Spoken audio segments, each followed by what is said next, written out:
Hello viewers, মনের canvas channel থেকে তোমাদের সাথে আমি আছি অঙ্কিতা। টান টান উত্তেজনা নিয়ে আজকে আসছে মাফিয়া ও হ্যাকার সিরিজের গল্প। আশা করছি সবার ভালো লাগবে। আর হ্যাঁ, অবশ্যই কমেন্ট করে জানাবে কেমন হয়েছে। হ্যাঁ, আজকের এই গল্পটা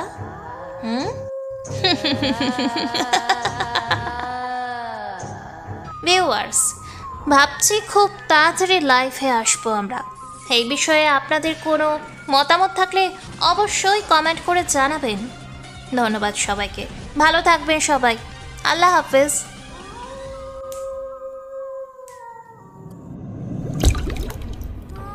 রিদি, তোমাকে ভালোবাসি অনেক অনেক বেশি। কেন বুঝতে পারছো না তুমি? আমি সেই আগের আবির নেই, নিজেকে সম্পূর্ণভাবে তোমার করে দিয়েছি। নিজের মনের সব অন্ধকারগুলো সরিয়ে তোমার আলোয় নিজেকে ভরিয়ে দিতে চাই রিদি। আমাকে বেশি নয়, সামান্য একটু বুঝলেই হবে। আমার অনুভূতি দেখে তোমার হাসি পাচ্ছে, তাই না? হাসতে থাকো, অপমান করো যত খুশি। আজ ভালোবাসছি, সারা জীবন যদি বেঁচে থাকি ভালোই বাসবো তোমাকে। তবে যেদিন হারিয়ে যাব সেদিন এই পাগলটাকে তুমি খুঁজবে, খুব করে নিজের পাশে চাইবে, চিৎকার করে তোমার বলতে ইচ্ছা করবে, আবির ফিরে এসো। কিন্তু তুমি আমাকে পাবে না। আবির কাঁদতে কাঁদতে কথাগুলো বলল। সে এক কোনায় রেলিংয়ের সাথে হেলান দিয়ে বসলো। রিধি বাড়ির ব্যালকনিতে দাঁড়িয়ে আছে। সে হাত বাড়িয়ে বৃষ্টি ছুঁয়ে দিচ্ছে। হাতে ওর কাচের চুড়ি, মেহেদি রাঙা হাত দিয়ে বৃষ্টির ফোঁটাকে ছুঁয়ে দিচ্ছে ও। প্রিয় মানুষের আক্ষেপ থাকে অনেক বেশি। এই আক্ষেপনার বিশালতা বেশ জোরালো হয়। সবাই প্রিয় মানুষকে আক্ষেপ করে বলে, ইস, আমি যদি ওই বৃষ্টি হতাম তাহলে তুমি হাত বাড়িয়ে আমাকে ছুঁয়ে দিতে। আবার কেউ বলে, আমি যদি রোদ হতাম তবে তোমার গায়ে মিশে যেতে পারতাম। কেউ বলে, আমি যদি দক্ষিণা বাতাস হতাম তাহলে তোমাকে শত মিছিল আর পথ পেরিয়ে তোমার চুল এলোমেলো করে দিয়ে ছুঁয়ে পালিয়ে যেতাম। ভালোবাসার মানুষের আক্ষেপতা বিশাল, কিন্তু পূরণের এক ঝোলো পরিমাণ পরিস্থিতি থাকে না। পরিস্থিতি তৈরি করে নিতে হয়। রিয়া আসলো রিদির পাশে। রিদি তাকালো রিয়ার দিকে। রিয়া বলল, রিদি আপু, তোমাকে একটা কথা বলার ছিল। বলো। ভাইয়ার সাথে তুমি ঠিক করছো না। মানে কি করেছি আমি? সে কখনো কোনো মেয়ের জন্য কাঁদেনি। কেঁদেছে তবে সেটা ভেঙচি দিয়ে, মজা করে। সে কান্নায় না কখনো পানি ছিল না। কিন্তু এই প্রথম দেখলাম সে কারোর জন্য কাঁদছে। আমার ভাইয়া কেমন ছিল আমি জানি, আর এখন কেমন সেটাও জানি। আমি ওর জন্য সাফাই কাটাতেও আসিনি, শুধু বলতে এসেছি ও কখনো কোনো মেয়ের জন্য হাত কাটাতে দূর, কান্না অবধি করেনি। আমি কিন্তু তোমার জন্য হাত কাটিনি। সে যা করে নিজের জন্যই, অন্যের জন্য সেটা করে যেটা ওর কাছে তার প্রতি ভালোবাসা। সে নিজেকে শাস্তি দেবে, কিন্তু অন্যের কষ্ট হয় এমন কিছু করবে না। তাই তো নিজেকে শাস্তি দিচ্ছে। সে মজার প্ল্যান করে হাত কাটেনি। সে আপনার সামনে নিজের ব্যর্থতা প্রকাশ করার জন্য এমন করেছে। কিন্তু আপনি সেই কাটার ওপরে ঝালের গুঁড়ো ঢেলে দিলেন। এতটা নিষ্ঠুর হয়ে গেলেন আপনি। সেইভাবেই চলে গেছে বাইক নিয়ে কোথায়। ভাইয়াকে আমি এভাবে শেষ হতে দেখতে পাচ্ছি না আপু। প্লিজ, আপনাকে অনুরোধ করছি, ভাইয়ের পাশে দাঁড়ান একটু প্লিজ। দেখো রিয়া, তোমার ভাইয়া যা করেছে বা যা করছে সবটাই ওর নিজের প্ল্যান। একটা মেয়েকে পটাতে তোমার ভাইয়ের মতো ছেলেরা কি না করে। তোমার ভাইয়া তো এমনিতেই মেয়ে পটানোর ওস্তাদ। এখন কোনো ট্রিক্স কাজ করছে না, তাই পাগলামির সিদ্ধান্ত নিয়েছি। এসব বুঝি তো আমি। আমাকে বলতে এসো না কিছু। তোমার ভাইয়ের মুখটাও দেখতে ইচ্ছে করে না আমার। প্লিজ কখনো আমার সামনে তোমার ভাইয়ের কথা বলবে না। রিধি কথাগুলো বলে সেখান থেকে চলে গেল। রিয়া অবাক হয়ে রিধি চলে যাওয়ার দিকে তাকিয়ে আছে। অব্ররা আসলো রিয়ার কাছে। তানজিম বলল, কি বললো রিধি? সে কি আবিরের সাথে কথা বলবি? না, রিধি আর ভাইয়াকে সহ্য করতে পারছে না। সব দোষ আমার জন্য এমন হয়েছে। বাট তিশাপুর কষ্টটা দেখে মনে হয়েছিল সবটাই ঠিক, কিন্তু পরে যেন সব ভুলিয়ে গেছে। বাদ দাও ওসব, ওগুলো ভেবে এখন কোনো কাজ নেই। তোমার মাকে ফোন দাও, আমরা কথা বলবো। আম্মুকে জানানো যাবে না, আম্মু জানলে অনেক প্রবলেম হবে, মামারাও জড়িয়ে যাবে তখন ব্যাপারটাতে। তুমি কি ভাবছো তোমার মামা চুপ করে আছে বলে তিনি কিছুই বলে না? বিয়েটা শেষ হোক, তিনি এইসব নিয়ে কথা বলবেই। আন্টির নাম্বারটা দাও প্লিজ। রিয়াদ থেকে ওরা তিনজন নীলিমা বেগমের নাম্বার নিল। অব্র ফোন দেয়, সালাম দিয়ে আর নিজের পরিচয় দিয়ে সব কিছু খুলে বলল।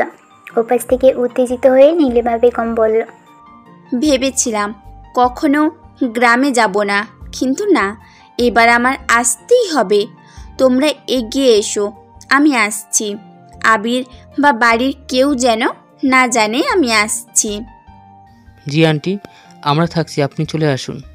আশরাফ সাহেবের চোখে মুখে বেশ চিন্তার ছাপ। তিনি নীরব সাহেবের পাশে বসে আছে। নীরব সাহেব আশরাফের দিকে তাকায়। তুই কি কিছু ভাবছিস? না মানে একটা কথা তোকে বলার চেষ্টা করছি অনেক আগে থেকে। কি কথা বল।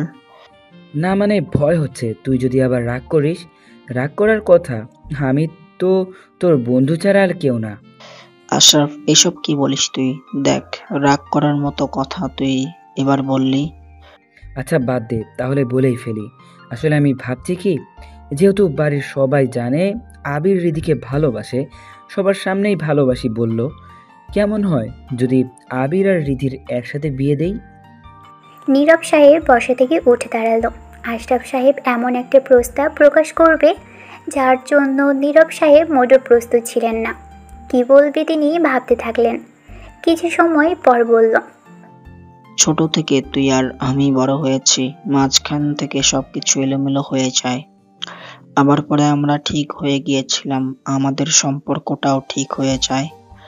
আর তোর আর আমার সম্পর্কে অনেক বাধা ধরা ব্যাপার ছিল, রাগ অভিমান ছিল সম্পর্কে। সেই রাগের কারণটা তুই ভালো করে জানিস, আর সেটা হলো নীলিমা। আবির আমার ছেলে না, আবিরকে আমি ভালোবাসি। তিশা, চৈতি, সুপ্তি সবাইকে আমি ভালোবাসি। আবিরের থেকে ওরাও আমার কাছে কম কিছু না। আবির সবার সাথে যা করেছে সেটা একেবারে ফেলে দেওয়ার মতো না। আবির যে হৃদের সাথে এমন করবে না সেটার কি কারণ থাকবে? বড় কথা, নীলিমার ছেলেও। নীলিমা এমনিতেই গ্রামে আসতে চায় না, তার উপর এত বড় একটা সিদ্ধান্তে নীলিমা কখনোই রাজি হবে না। দেখ নীরব, অতীতে যা হয়েছিল সেসব তো আমরা ভুলে যেয়ে একসাথে আছি, তাহলে কেন নীলি পারবে না? কিসের ইগো ওর? আর আবির রিদিকে ভালোবাসে সত্যি। আবিরের চোখে রিদির প্রতি বহু আগেই আমি ভালোবাসা দেখেছি, যা তুই অতীতে টের পাসনি। আমি চাই না আমার মতো রিধির বা আবিরের হাল হোক। যা তুই পারিসনি সেটা আমি পারবো না, এমন তো না? আবির রাজি হলেও দুজন মানুষ রাজি হবে না তোর সিদ্ধান্তে। তারা হলো রিধি আর নীলিমা। রিধি রাজি না হলে কিছুই করতে পারবি না, জোর করে কিছু করতেও দেবে না আমি। আবির এই দুজনকেই রাজি করাবে, রিধিকেও সাথে ওর মাকেও। তুই দেখিস সম্পর্কটা সেই ছোটবেলার থেকেও অনেক বেশি ভালো হবে, যা সম্পন্ন করবে আবির নিজেই। ওর উপর যথেষ্ট ভরসা আছে। আচ্ছা বুঝলাম, বাট আবির কোথায়? নীলিমা এখন যেন এসব না জানে। ও জানলে অনেক প্রবলেম হবে, মনে রাখিস। নীলিমা এখানে আসবে না, আর যদি আসে তাহলে ভালো কিছু হবে না। আপাতত আবির রিধিকে নিয়ে থাকুক। মিয়া আর বিবি যদি এক থাকে তাহলে কোনো কিচ্ছুতেই সমস্যা নেই। কিন্তু আবির করেটা কি? ওর বাবা মায়ের প্রাচুর্য দেখি রিধিকে তুলে দিবি? জানি না, বাট আবির যা করুক সে ভালো একটা ছেলে। বুঝলাম, কিন্তু ভুলে যাস না রিধির উপর আমারও ভালোবাসা আছে, তাই আমি রিধির সিদ্ধান্তের বাইরে যেতে পারবো না। আচ্ছা সে পরে দেখা যাবে, চল আবির কোথায়, তাকে মানসিকভাবে সাপোর্ট করি। হঠাৎ করেই সব কিছু যেন উল্টো দিকে যেতে থাকে। প্লেবয় আবির ভালোবাসার জন্য কাঁদছে, আরেকদিকে অতীতে কি হয়েছিল সেসব আবার সামনে আসতে যাচ্ছে। অন্যদিকে রিধির মনে আবিরের প্রতি ভালোবাসা ছিল বিশাল, কিন্তু সেসব এখন ঘৃণায় পরিণত হয়েছে। রিধি চাইলেও পারছে না আবিরকে গ্রহণ করতে। বারবার মনে হচ্ছে রিধির আবির হলো প্লেবয়, সে কখনো ভালোবাসতে পারবে না কাউকে। সে যা করবে সবটাই নাটক। মেয়েরা কষ্ট পেলেও ছেলেদের কিছু যায় আসে না। আবিরের তো কখনো কষ্ট হবে না। কান্নার অভিনয় করছে আবির, কখনো চাই না আমি তাকে। আবিরের প্রচণ্ড ঠান্ডা লাগছে। নিজের কপালে হাত রাখে আবির। বৃষ্টির পানিতে বসে আছে কয়েক ঘন্টা ধরে। আবিরের প্রচণ্ড ঠান্ডা লাগছে। নিজের কপালে হাত রাখে আবির। বৃষ্টির পানিতে বসে আছে কয়েক ঘন্টা ধরে। গা পুড়ে যাচ্ছে জ্বরে। আবির উঠতে পারছে না এখান থেকে। দুপুর ছাড়িয়ে বিকেল হয়েছে। সন্ধ্যার সময়ের অপেক্ষা বেশি নেই।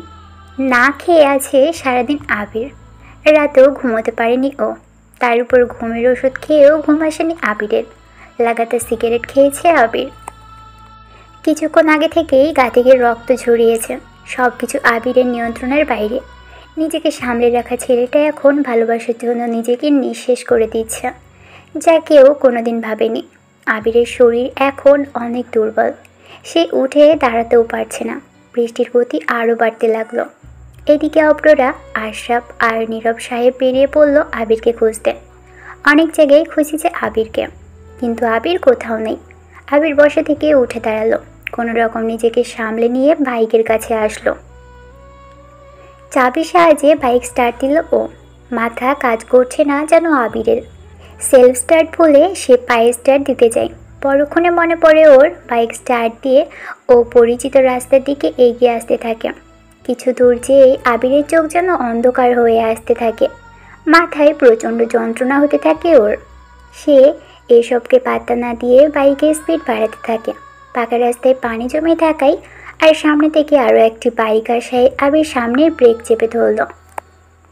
অথচ বাইকটা অনেক দূরে। আবিরের মনে হচ্ছে সে সামনের বাইকে ধাক্কা দেবে যদি ব্রেক না করে। বাইকের চাকা পানির মধ্যে থাকায় আর ব্রেক কষাতে স্লিপ কাটতে থাকে। প্রথমে আবির বাইকটাকে হালকাভাবে কন্ট্রোল করলেও পরে সামনের চাকা জোরে ঘুরে থাকে। আবির রাস্তার উপর ধপ করে পড়ে গেছে। বাইকটা আরও পিছলিয়ে দূরে যেতে থাকে। আবির রাস্তার একপাশে পড়লেও বাইকের গতির জন্য বাইক তখনও যেতে থাকে। আবির ওঠার চেষ্টা করলো, কিন্তু সে নিচে তাকিয়ে দেখে মাথা ফেটে রক্ত বের হচ্ছে, আর রক্তগুলো রাস্তায় জমা পানির সাথে মিশে যাচ্ছে।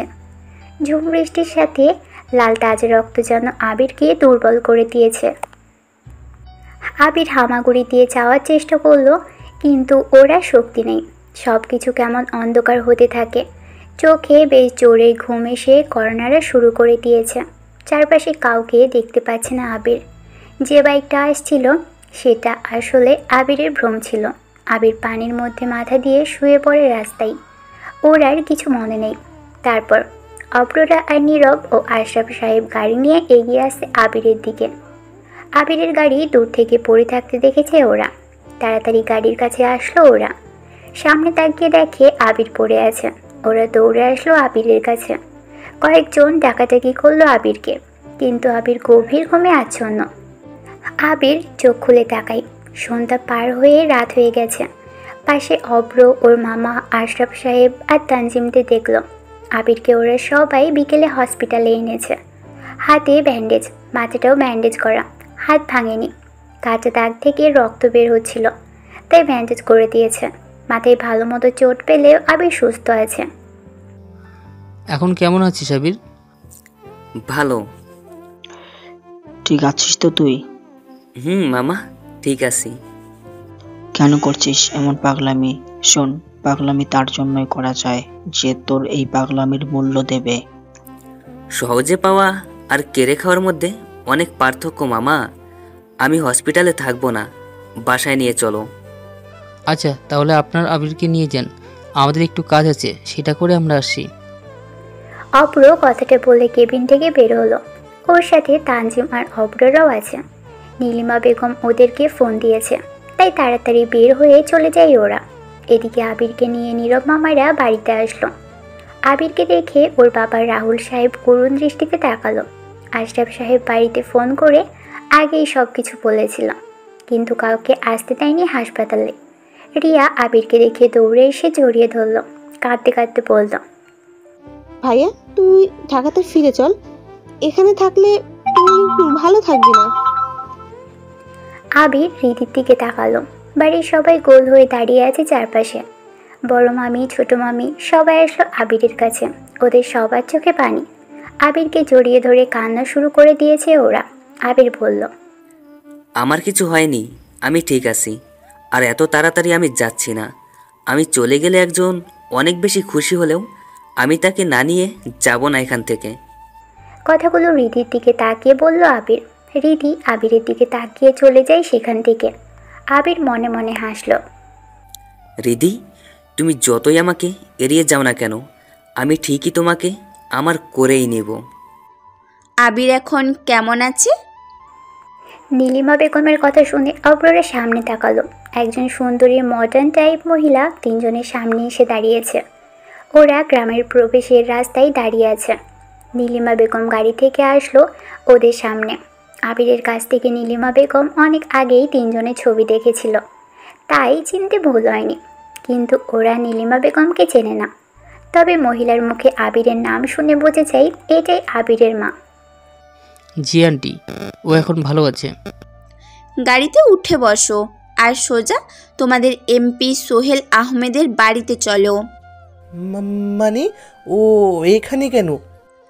তোমাদের থেকেই তো শুনেছি আবির ওনার মেয়ের সাথে ফ্ল্যাট করেছে, তাই ওনার সাথে একটু দেখা করা দরকার।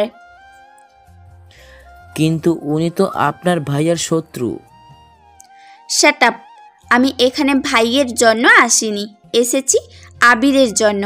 তাই আগে আমার ছেলে ভালোটা দেখতে হবে। আমি জানি এখন ওকে সরাসরি বললে আসবে না, তাই একটু অন্যভাবে ট্রাই করছি। তোমাদের আসতে বলেছি কারণ আমার কাজে তোমাদের দরকার পড়বে। ওরা তিনজন কোনো কথা বলল না। নীরব, রাহুল, আশরাফ আর আবির চেয়েছিল নীলিমা বেগম যেন এখন গ্রামে না আসে। আবিরের কাজে উনি সম্মতি দেবে না, আর কাউকে তিনি সাপোর্টও করবেন না, বরং আরও ঝামেলা হবে। তাই আবিরের সব কিছু নীলিমা অবধি পৌঁছতে দেয়নি। কিন্তু অপররা ঠিকই নীলিমা বেগমকে ডেকেছে। এটা সোহেল আহমেদের বাড়ি। অপরের কথা শুনে ড্রাইভার গাড়ি ব্রেক করলো। নীলিমা ওদের সবাইকে ওনার পিছনে আসতে বলল। নীলিমা বেগম সোহেল আহমেদের বাড়িতে প্রবেশ করলেন। সোহেল আহমেদ সোফায় বসে চা খাচ্ছেন। নীলিমাকে দেখে বসা থেকে উঠে দাঁড়ালেন। আরে নীলিমা, যে সেই ছোটোবেলার নীলিমা আজ আমার সামনে এসেছে। বলেছিলাম না একদিন তুমি আমার কাছেই আসবে। আমি ছোটবেলার ঘটনা বর্ণনা করতে আসিনি মিস্টার সোহেল সাহেব, আর যেসব মনেও করতে চাই না। ওকে, নেভার মাইন্ড, প্লিজ বসো।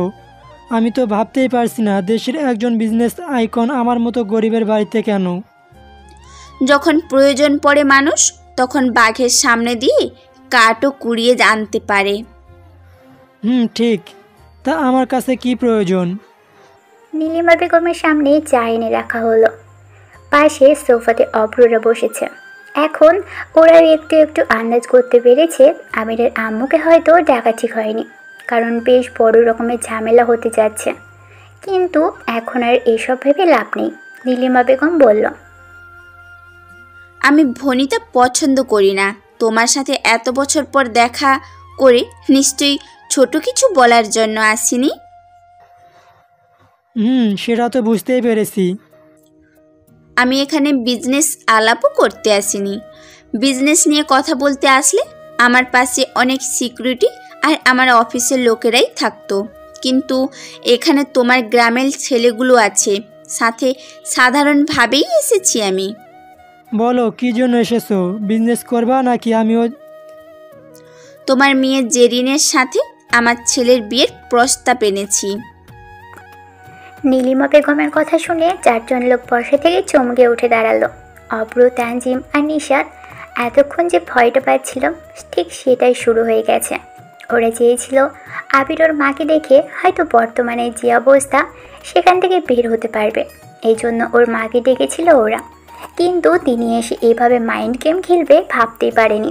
আবিরকে বোঝানো দূরের কথা, উল্টো ঝামেলাতে ফেলে দিল। সোহেল সাহেব অবাক হয়ে তাকালো নীলিমা বেগমের দিকে। ছোটবেলায় কতই না কাছে আসার চেষ্টা ছিল সোহেলের, কিন্তু সেই চেষ্টা বারবার ব্যর্থতায় রূপ নিয়েছে। নীলিমা যেমন রাগী ছিল, তেমনই কোনো ছেলে নীলিমাকে কিছু বললেই সেখানে নীলিমা মারামারি শুরু করত। অনেক ছেলে তাকে ভয় পেত, কিন্তু সোহেল ছিল ব্যতিক্রম। সে যাই হোক, সোহেল অবাক হয়ে বলল, আমি কি স্বপ্ন দেখছি? আমার মেয়ে জেরিনের সাথে তোমার ছেলের বিয়ের প্রস্তাবটা কি স্বপ্ন হলো? সোহেল, ভালো করেই জানো আমার এক কথা বারবার বলতে ভালো লাগে না। জেরিনের সাথে আমার ছেলেকে বিয়ে দিতে চাই, তুমি কি রাজি? রাজি না মানে? তোমার ছেলের সাথে আমি কেন? দেশের সব বড় বড় পর্যায়ের মানুষরা তার মেয়েকে তোমার ছেলের সাথে বিয়ে দিতে প্রস্তুত। বিয়েটা খুব তাড়াতাড়ি হবে। কিন্তু জেরিনের থেকে একটু শুনে তো নেই। সোহেল আহমেদ ওনার মেয়ে জেরিনকে ডাকলো। জেরিন উপর থেকে নিচে আসতে থাকে। নীলিমা বেগমকে জেরিন চেনে না। সোহেলের পাশে এসে বসলো জেরিন। ডাকলে কেন আব্বু? এ হলো নীলিমা, আমার ছোটবেলার বান্ধবী। ওর ছেলের সাথে তোমার বিয়ের প্রস্তাব নিয়ে আসছে। কি? কিন্তু আমি তো একজনকে পছন্দ করি, ভালোবাসি। কি বলিস তুই? কে সে ছেলে? ওই যে নীরব সাহেবের জমিতে পিলার দিয়ে দিতে গিয়েছিলাম না, একটা ছেলে বাধা দিয়েছিল। আবির নাম ওর। নীরব সাহেবের ভাগ্নে হয়, ঢাকা থেকে এসেছে। গাধি, ওটা আমারই ছেলে। কি? আবির তোমার ছেলে?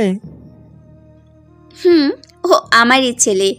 ওর সাথে জেরিনকে বিয়ে দিতে চাই। তোমাদের কোনো দ্বিমত আছে? না না, আমাদের কোনো দ্বিমত নেই। গুড।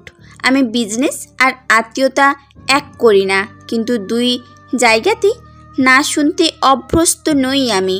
চলো এবার আমার সাথে নীরব সাহেবের বাড়িতে আবিরকে আনতে হবে। নীলিমা বেগম কথাটা বলে উঠে দাঁড়ালো। সোহেল নীলিমাকে খুব ভালো করেই চেনে। নীলিমাকে ম্যাগাজিন কিংবা পত্রিকাতে প্রায় সময় দেখা যায়। নীলিমার মাথায় আইডি সব সময় ঘুরে থাকে। নীলিমা যা করে ভেবেই করে। এই অবধি নীলিমা কোনো ভুল সিদ্ধান্ত নেয়নি। এই জন্য সোহেল নীলিমার প্রতি একটু বেশি উইক। নীলিমা দরজার দিকে এগিয়ে যায়। সোহেল বলল, নীলি, তুমি এখনো সেই আগের মতোই সুন্দরী আছো। নীলিমা কিঞ্চিত রাগী ভাব নিয়ে বলল, তুমিও এখনো সেই আগের মতো বেয়াদব আছো। সোহেল মুচকি হাসল। নীলিমা বাইরে বের হয়। দুটো গাড়ি নীরব সাহেবের বাড়ির দিকে এগিয়ে যেতে থাকে। অব্র, তানসিম আর নিশাত বোকার মতো শুধু সব দেখছে। এখন ওদের কিছুই করার নেই। নিশাত আস্তে গলায় বলল, কি ভাবছিস এখন? আবিরের থেকে শুনেছি আন্টি আসার কথা বলতে পারতাম, কিন্তু এখন আবিরের জন্য আর কিছুই করতে পারছি না। তিশার সাথে যদি আন্টির বিয়ের কথা বলতো সেটা মেনে নিতে পারতাম, কিন্তু এভাবে জেরিনের সাথে। দোষটা সব আমাদের। আন্টিকে সব কিছু না বললেও হতো। এই চুপ থাক, যা হয়েছে এখন ফেরাতে পারবো না। আবিরকে সব সামলাতে হবে। তোমরা ফিসফিস করে কি বলছো? ফিসফিসানি আমার একদম পছন্দ নয়। না মানে আন্টি, আবিরের মতো ছাড়াই বিয়ে ঠিক করে ফেললেন তো। ভাবছি আবির যদি আবার নাকচোজ করে দেয়। আবির জেদি আমি জানি, কিন্তু সে কখনো তার মায়ের সিদ্ধান্তের বাইরে যায়নি। আদর কম দিলেও সে আমাকে সম্মান করে অনেক। নীলিমা কথা বলে ফোন বের করলো। আশরাফ সাহেবের নাম্বারে ফোন দিল তিনি। একবার রিং হতেই ওপাশ থেকে আশরাফ সাহেব রিসিভ করলেন। কি ব্যাপার বেন সাহেবা, আজ তুমি নিজেই ফোন দিলে যে? কনফিডেন্স ভালো, কিন্তু ওভার কনফিডেন্স ভালো না। বলেছিলাম না রিধির সাথে আবিরকে বিয়ে দেব না, সেটাই করব আমি। তাই নাকি? কিন্তু আবির তো রিধির নেশায় পাগল হয়ে যাচ্ছে। আবিরকে সামলাবে কি করে? তাকে আমি নই, সামলানোর জন্য একজন আছে, আর সে আবিরকে ভালোবাসে। রিধি ছাড়া আবিরকে কেউ আর ভালোবাসবে না। আচ্ছা রাখি তাহলে, দেখা যাক কি হয়। নীলিমা ফোন কেটে দিল। আশরাফ সাহেব অবাক হয়, কারণ নীলিমার কণ্ঠে আজ নতুন কিছু শুনতে পেয়েছে, কিন্তু সেসব কি তিনি বুঝতে পারছেন না। নীরব সাহেব সহবাড়ির সবাই ড্রয়িং রুমে বসে আছে। আবির নিজের বিছানায় গিয়ে শুয়ে পড়েছে অনেকক্ষণ হলো। কেমন যেন অস্বস্তি লাগছে আবিরের। বারবার এদিকে সে অনুভব করছে গায়ে প্রচণ্ড জ্বর, মাথা ব্যথায় যেন সে চারপাশ ঘোলাটে দেখছে। রিধি আবিরের রুমে আসলো। আবির রিধিকে দেখে শোয়া থেকে উঠতে যাবে। রিধি বলল, ওঠার দরকার নেই। আচ্ছা কেন এমন করছেন? কি চান আপনি? আমাকে কষ্ট দিতে? আপনার পায়ে পড়ে বলি, আপনি আমার থেকে দূরে থাকুন, খুশি হবেন। এমন করে মজা পাচ্ছেন? আমাকে একটু শান্তিতে কেন থাকতে দিচ্ছেন না? আর কত অভিনয় দেখাবেন আপনার? আমি না আপনাকে যত দেখছি তত বিরক্ত হচ্ছি। এই সহজ কথাটা কেন বুঝতে পারছেন না? আপনি কি পাগল?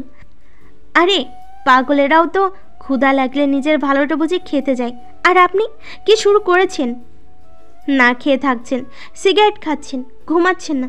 এসব কি প্রমাণ করতে চাচ্ছেন? ভাবছেন এসবের পিছনে আপনার অভিনয়টা কেউ বুঝবে না? এত নিচু নামতে পারেন না আপনার মতো ছেলেরা একটু ভালোবাসার বাজিতে জেতার জন্য? আপনাকে না দেখলে তা কখনোই বুঝতে পারতাম না। আপনাকে কুকুর, কুত্তা, বেয়াদব, স্যাঁচা এসব বলে এদিকে অপমান করা হবে।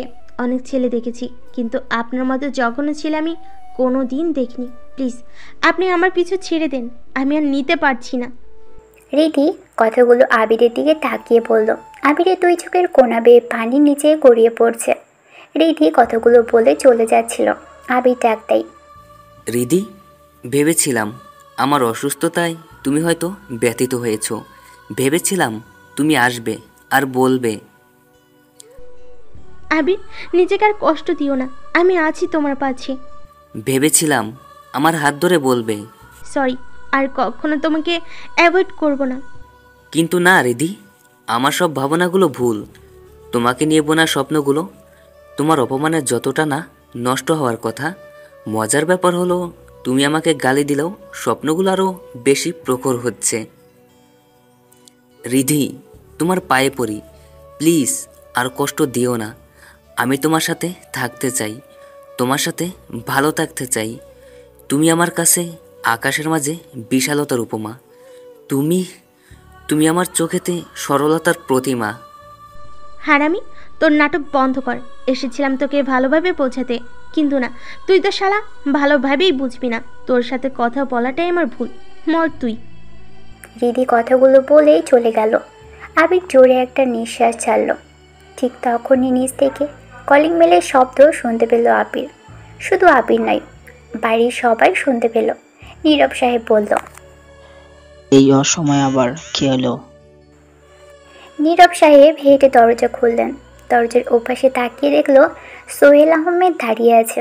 পাশে ওনার মেয়ে জেরিন, আর পিছনে দাঁড়িয়ে আছে অব্র, তানজিম আর নিশাদ।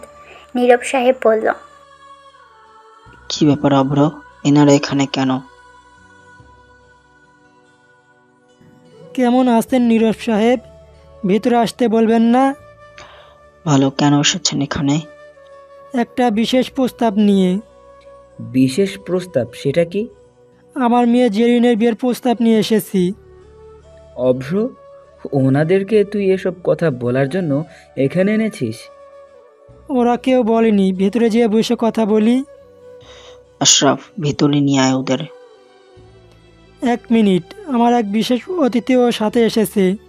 সে কিন্তু আমার অতিথি, আপনাদের সাথে তিনিও জেরিনের বিয়ে নিয়ে কথা বলবে। দেখুন, আপনি ভালো করেই জানেন আমাদের বাড়িতে বিয়ে দেওয়ার মতো কোনো ছেলে নেই। সো আপনার বিশেষ অতিথিকে ডাকুন। কি জন্য এসেছেন সেটা চটপট বলে চলে যান। কই আমার বিশেষ অতিথি? আসো ভেতরে। অব্র চুপ থাকলো। সোহেল কথা বলে সামনে থেকে সরে যায়। সোহেলের দৃষ্টি অনুসরণ করে সবাই সেদিকে তাকালো। চমকে ওঠে সবাই। আশরাফ সাহেব অবাক হয়ে তাকিয়ে আছে। নীরব সাহেব কোনো কথা বলতে পারছেন না, কারণ বাইরে যে দাঁড়িয়ে আছে সে হলো নীলিমা, নীরবের বোন। নীলিমা বেগম এগিয়ে আসতে থাকে। সবাই ওনার দিকে তাকিয়ে আছে। সোহেলের সাথে তিনি ভিতরে প্রবেশ করলেন। রাহুল সাহেব নীলিমাকে দেখে আরও বেশি অবাক হয়েছে, কারণ নীলিমাকে তিনি এখানে আসার কথা কল্পনাতেও নেয়নি। আর এমন সময় আসলো আবির অনেক অসুস্থ। খারাপ কিছু ঘটতে যাচ্ছে এবার। তুই এখানে? আমি নিজের ছেলেকে নিতে এসেছি। নীলি আপা, তুমি এখানে? আবিরের ছোট মামি বলল। ভাবি, আমি এখানে। আমার ছেলে কোথায়? ও কোনো কষ্ট পাচ্ছে না তো? নীলিমা, তুমি এসেছো? আবিরের বড় মামি এগিয়ে আসলো। সবার চোখে মুখে অবাকের প্রভাব লেগে আছে। বাচ্চারা ওনাকে দেখেনি এর আগে, তারপর নীলিমাকে হঠাৎ তার নিজের ভাইয়ের বাড়িতে দেখে অবাক হলো সবাই। নীলিমাকে ঘিরে দেখতে থাকে। সবচাইতে বেশি অবাক হয়েছে তিনজন মানুষ, নীরব সাহেব, রাহুল সাহেব আর আশরাফ সাহেব। কারণ নীলিমা হুট করে গ্রামে আসবে কখনো ভাবতেও পারেনি কেউ। রিয়া এসে ওর আম্মুকে জড়িয়ে ধরলো, কাঁদতে কাঁদতে বলল, আম্মু এখান থেকে নিয়ে চলো। ভাইয়া। রিয়া শোন তো মা। রাহুল সাহেব রিয়াকে কথাগুলো বলতে দিল না। নীলিমা জানেও না আবির অ্যাক্সিডেন্ট করেছে। আবিরের বড় মামি বলল, কেউ এখান থেকে কোথাও যাবে না। নীলি আপা তার ভাইয়ের মেয়ের বিয়ে দিয়ে তাই যাবে। ভাবি, বিয়ে তো দিয়েই যাব, তবে শুধু নিরির নয়, আবিরেরও। আবিরের বিয়ে মানে? কই আমার ছেলে, ওর বিয়ে দেব গ্রামে।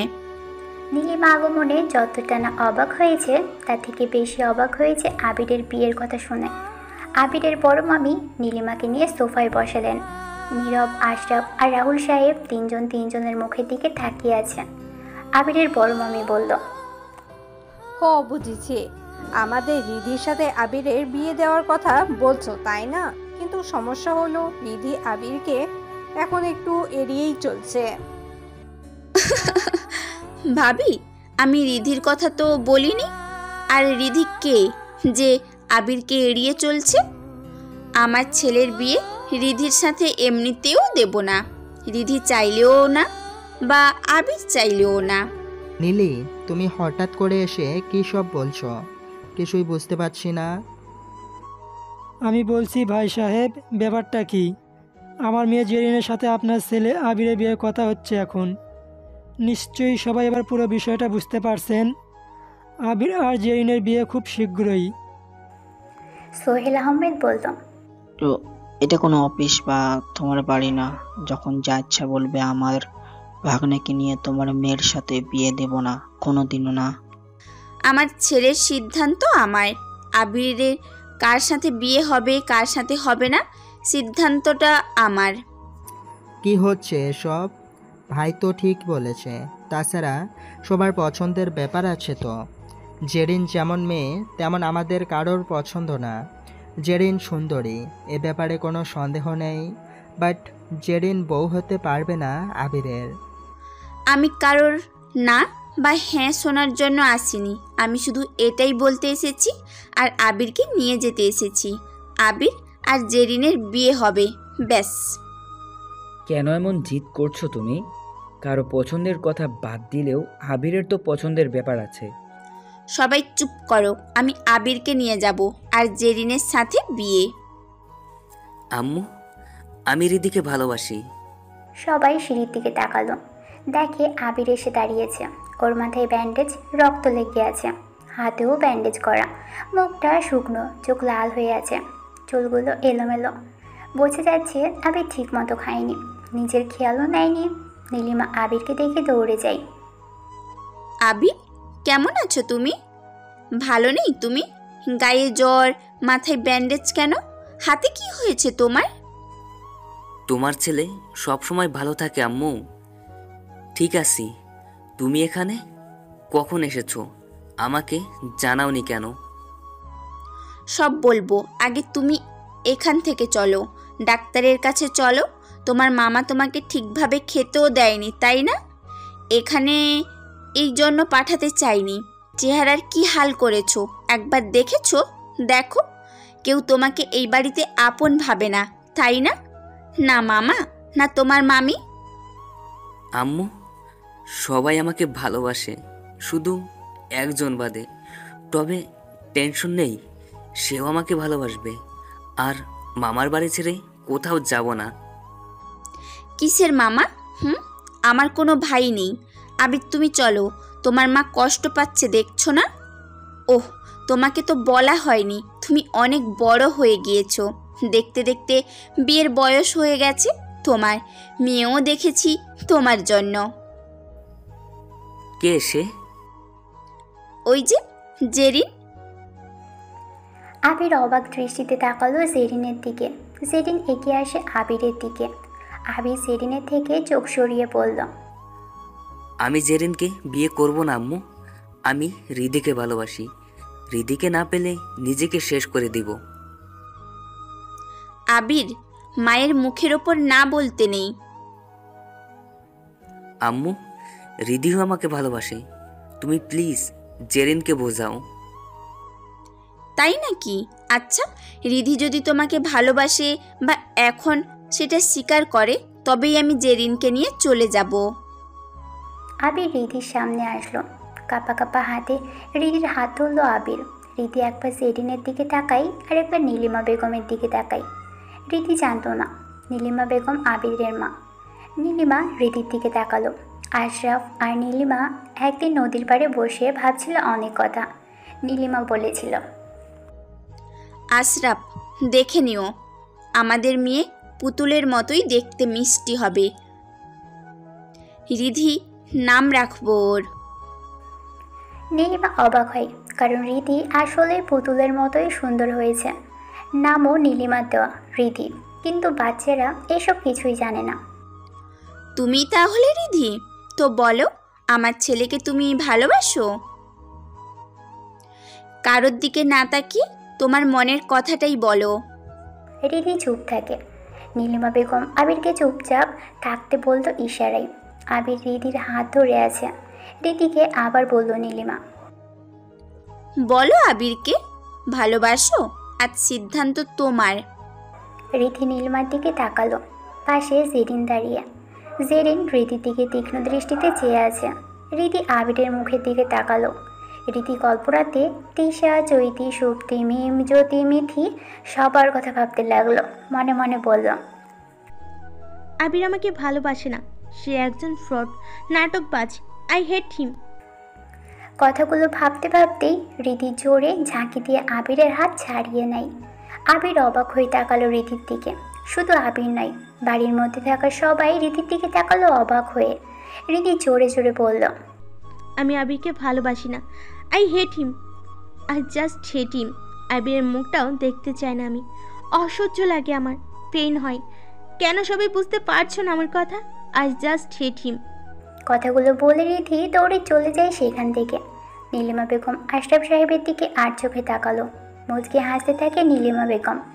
এগিয়ে এসে আবিরকে বলল, চলো এবার জেরিনের সাথে তোমাকে বিয়ে দেব। আবির সাথে সাথে হাঁটু ভাঁজ করে বসলো নীলিমার সামনে। নীলিমাকে অবাক করে দিয়ে আবির বলল, আম্মু, রিদি আমাকে ভালোবাসে। এখন হয়তো সে আমাকে হেট করছে, বাট আমি জানি সে আমাকে ভালোবাসে। আমাকে 7 দিন সময় দাও। 7 দিন পর আমি রিদি থেকে চলে আসব। প্লিজ আমাকে 7 দিন সময় দাও। নীলি, আবিরকে 7 দিন সময় দাও, নিজেকে একটু গুছিয়ে নিক। এর মধ্যে জেরিনের সাথেও কথা বলে ঠিকঠাক করে নিক। আচ্ছা, 7 দিন সময় দিলাম তোমাকে। সোহেল, তুমি যাও, এটা আমার মায়ের বাড়ি, আমি এখানেই থাকবো এই 7 দিন। ওকে জেরিন, রোজ এসে আবিরকে দেখে যাবি, আয়। সোহেল আহমেদ কথাটা বলে জেরিনকে নিয়ে চলে গেল। এক এক করে সবাই নিজের ঘরের দিকে যেতে থাকে। আবির নিচে বসে তখনও কাঁদছে। নীরব সাহেব নীলিমার দিকে না তাকিয়ে চলে যাচ্ছে। নীলিমা ডাক দিল, নীরব সাহেব, আপনার কোনো সমস্যা নেই তো এখানে থাকছি বলে? আমার মেয়ের বিয়েতে সবাইকে দাওয়াত করা আছে, যে কেউ এসে থাকতে পারে। এখনো সেই আগের মতো করেই কথা বলেন, ভালো। আপনি আগের মতো আছেন। বাদ দিন, এসব নিয়ে পরে কথা বলা যাবে। সবাই চলে গেল। নীলিমা বেগম যাওয়ার আগে আবিরের কানের কাছে মুখ এনে বলল, এই প্রথম আমি তোমার চোখে কারোর জন্য রিয়েল লাভ দেখলাম। আবির ফ্লোরে বসে আছে। অব্র, তানজিম আর নিশাদ আসলো আবিরের পাশে। সরি আবির, আন্টিকে আমরাই ডেকে এনেছিলাম, ভেবেছিলাম। জানি আমি কেন ডেকেছিলি, বাদ দে এসব। আমি নানুমণির কাছে যাচ্ছি। আবির 4 তলায় ওর নানুমার রুমে আসলো। দরজা হালকা খোলা। আবির রুমে প্রবেশ করল। দরজার বাইরে দাঁড়িয়ে আছে অভ্ররা। নানুমা ঘুমোচ্ছে। আবির যেয়ে পাশে বসলো। নানুমায়ের কপালে হাত দিয়ে বুলিয়ে দিতে থাকলো। নানুমা না দেখেই বলে উঠল, আবির এসেছিস ভাই? নানুমণি। তোর কণ্ঠ এমন শোনা যাচ্ছে কেন রে? কাঁদছিস তুই? নানুমণি, এখানে আমার বন্ধু ছাড়া কেউ নেই। হয়তো ওরাই আমার কথা একটু ভাবে, কিন্তু আমি না সবার কথা ভাবি। তোমার কথা, মামার কথা, সবার। মানুষের এত কষ্ট কেন? ধুর গাধা ছেলে একটা, আমি আছি তো তোর সাথে। আর মানুষের কষ্ট তো কখনো শেষ হয় না, কিন্তু কষ্ট শেষ করতে হয়। একজন বিছানাগত মানুষের কষ্ট হলো সে বিছানা থেকে উঠতে পারে না। তার কষ্ট নিবারণের একটাই কারণ, মৃত্যু। মরে গেলেই সে দুনিয়ার এই কষ্ট থেকে মুক্তি পাবে। সব মানুষের মধ্যে কষ্ট আসে, মানিয়ে নিতে হয় আর কষ্ট দূর করতে হয়। সব মানুষেদের কাছে কষ্ট নিবারণের কারণ আছে, শুধু নিজেকেই তা খুঁজে বের করতে হবে। তুই দেখবি আজ কষ্ট পাবি, আগামীতে কতটা কষ্ট পেয়েছিলি তার থেকে বেশি খুশি হবি। নানুমণি, ভালোবাসা কি জানো? তোর নানু আমাকে জড়িয়ে ধরে প্রশ্নটা অনেকবার করতো, কিন্তু নিজেই তো জানি না ভালোবাসা কি। আবির একটু হাসল। ওর নানা নানি শিক্ষিত পরিবারে ছিল। নানুমা বেশ গুছিয়ে এই কথা বলে, কিন্তু আবিরের হাসির শব্দ ওনার কান এড়ালো না। আবিরকে প্রশ্ন করল, হাসলি কেন নানু ভাই? ভালোবাসা বলে কিছুই নেই নানুমণি। না আছে ভালোবাসার কোনো বৈজ্ঞানিক ব্যাখ্যা। ভালোবাসায় কোনো লজিক নেই। ভালোবাসা হয় কিভাবে কেউ জানেই না। মানুষ বেঁচে থাকে, তারপর মারা যায়। বাঁচা মারার মাঝে মানুষের শরীর থেকে কিছু কেমিক্যাল বেরিয়ে আসে। অক্সিটোনিস, লাভ হরমোন, সেরোটোনিন, হ্যাপিনেস হরমোন। এগুলো সব বায়োলজিক্যাল। ভালোবাসার কোনো চিহ্ন শরীরে নেই। ধুর বোকা, যখন তুই তোর প্রিয় মানুষের কাছে থাকবি তখন তোর মনে হবে তুই সেই মানুষটার সাথে আছিস যার জন্য তোর জন্ম হয়েছে। তোর মনে হবে তোর লাইফটা তখন ভীষণ বিউটিফুল। তোকে সেই সম্পূর্ণ করে ওকে ছাড়া লাইফের সব কিছু অসম্পূর্ণ মনে হবে। এটাই হলো ভালোবাসা, যা আসে কেমিক্যাল থেকে নয়, মন থেকে। ভালোবাসা হারাতে দিতে নেই, শক্ত করে ধরে রাখার শেষ চেষ্টাটুকু করে যেতে হয়। আবির ওর নানুমাকে জড়িয়ে ধরল। কিছু সময় কথা বলে বেরিয়ে আসে সেখান থেকে। নিজের রুমে এসে বসলো আবির। ফোন দিয়ে রিধির নাম্বারে কল দিল ও। লাগাতার ফোন দিতে থাকে আবির। 27 বার বাজার পর রিধি রিসিভ করল। রিধি, সবার সামনে তুমি আমাকে ভালোবাসি বলনি, কিন্তু আমি জানি তুমি আমাকে ভালোবাসো। আপনি কি একটু শান্তিতে থাকতে দেবেন না? রিধি কথাটা বলে ফোন কেটে দেয়। আবির আবারও ফোন দিতে থাকে, কিন্তু রিধি ফোন অফ করে দিল। আবির ব্যালকনির দিকে আসলো। রিধি, ঝিরিঝিরি বৃষ্টি পড়ছে। বাড়ির পিছনের পাঁচিলের গা ঘেঁষে একটি কদম ফুলের গাছ। আবির রুমে থেকে বের হলো। রিধির রুমের সামনে এসে কয়েকবার টোকা দেয়। রিধি দরজা খুলে বলল, আপনি কি?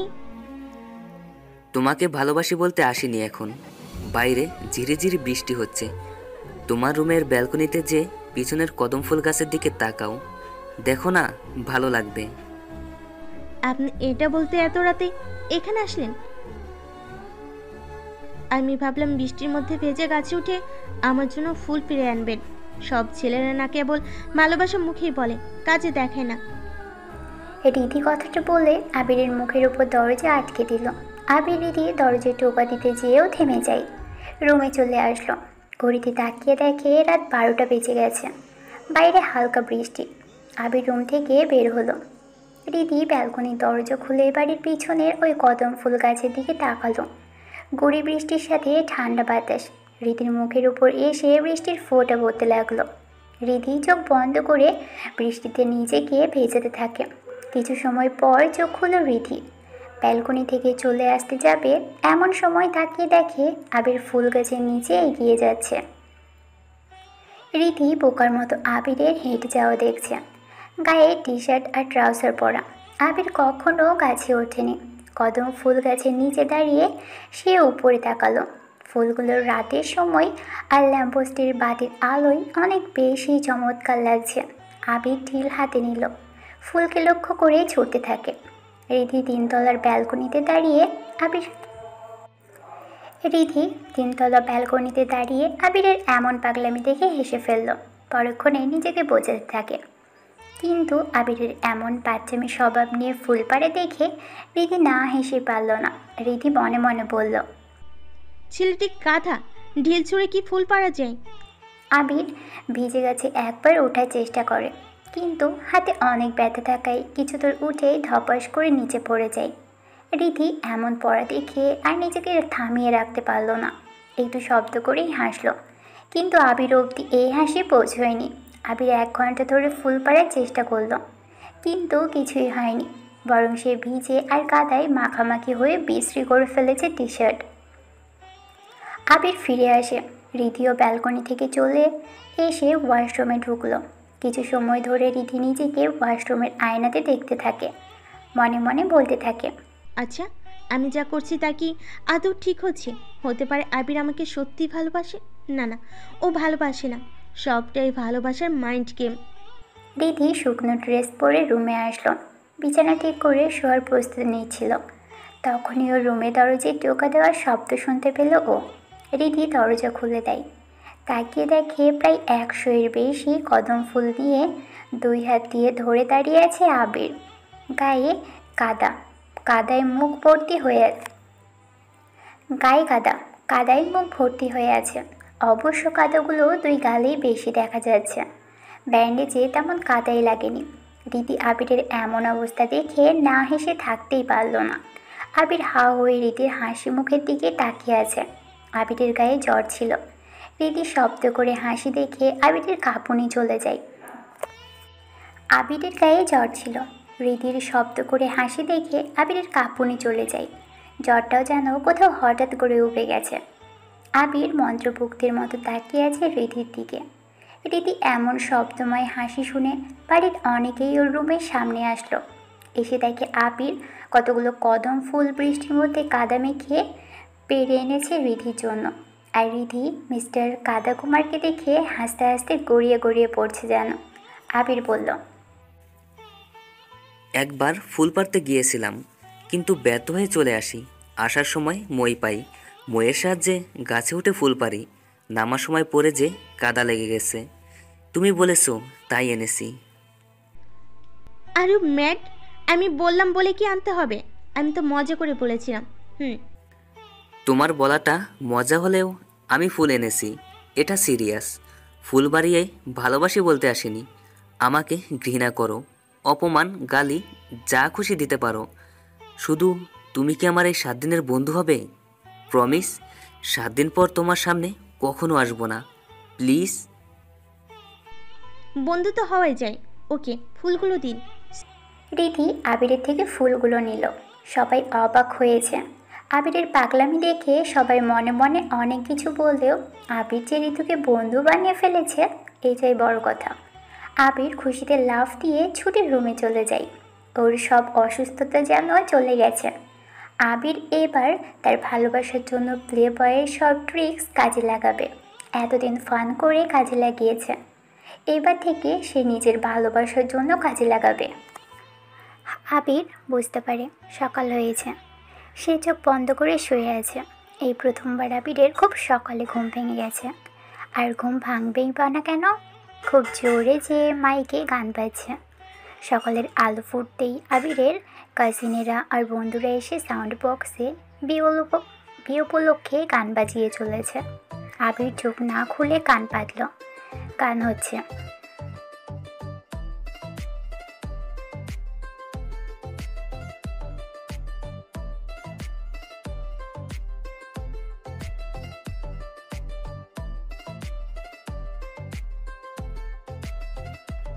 আবির কানের উপর বালিশ দিয়ে রাখে। হঠাৎ অনুভব করে ওর পিঠে কে যেন হাত রেখেছে। আবির কল্পনা করে রিধি ওর পাশে এসে বসেছে। রিধি চোখ না খুলেই রিধি বলে ডাকলো, কিন্তু কেউ কোনো কথা বলল না। আবির বালি সরিয়ে চোখ খুলে তাকালো, দেখে নীলিমা বেগম বসে আছে আবিরের পাশে। আবির তাড়াতাড়ি ওর মায়ের কোলে মাথা রাখলো। নীলিমা বেগম চুলগুলো আলতো করে ধরে বলতে থাকে, তুমি রিধিকে অনেক ভালোবাসো, তাই না রে? আম্মু, মানুষ দুটি কারণে প্রেমে পড়ে, একটা শারীরিক গঠন দেখে, সাথে বাহ্যিক সৌন্দর্য দেখে, আর একটা হলো মানুষের বুদ্ধিমত্তা দেখে, চতুরতা দেখে। তুমি তাহলে রিধির প্রেমে কেন পড়েছো? জানি না mom, I don't know actually what happened with me, but এটা জানি আমি রিধিকে ছাড়া যেন অসম্পূর্ণ।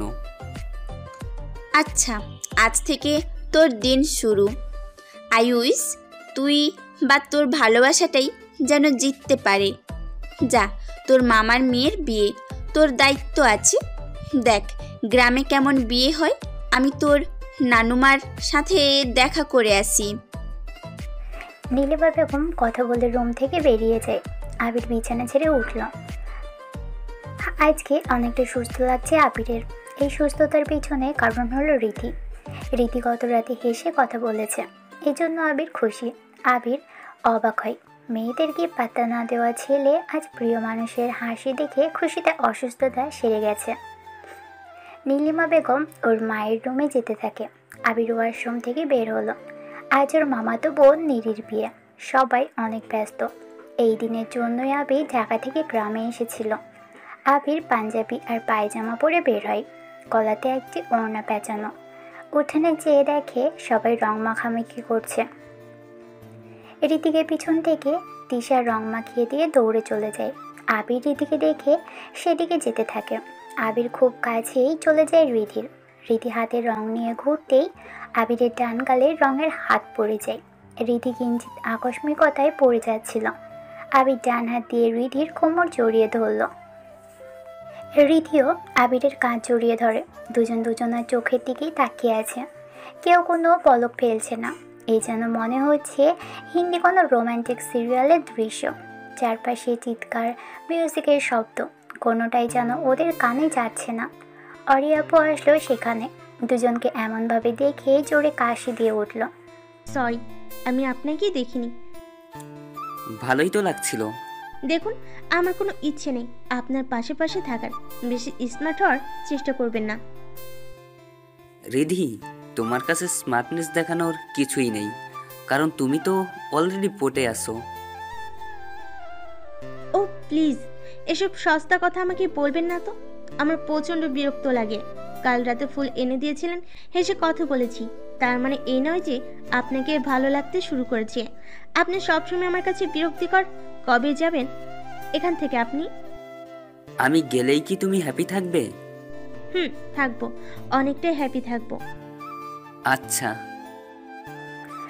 আবির মন খারাপ করে সেখান থেকে চলে আসলো।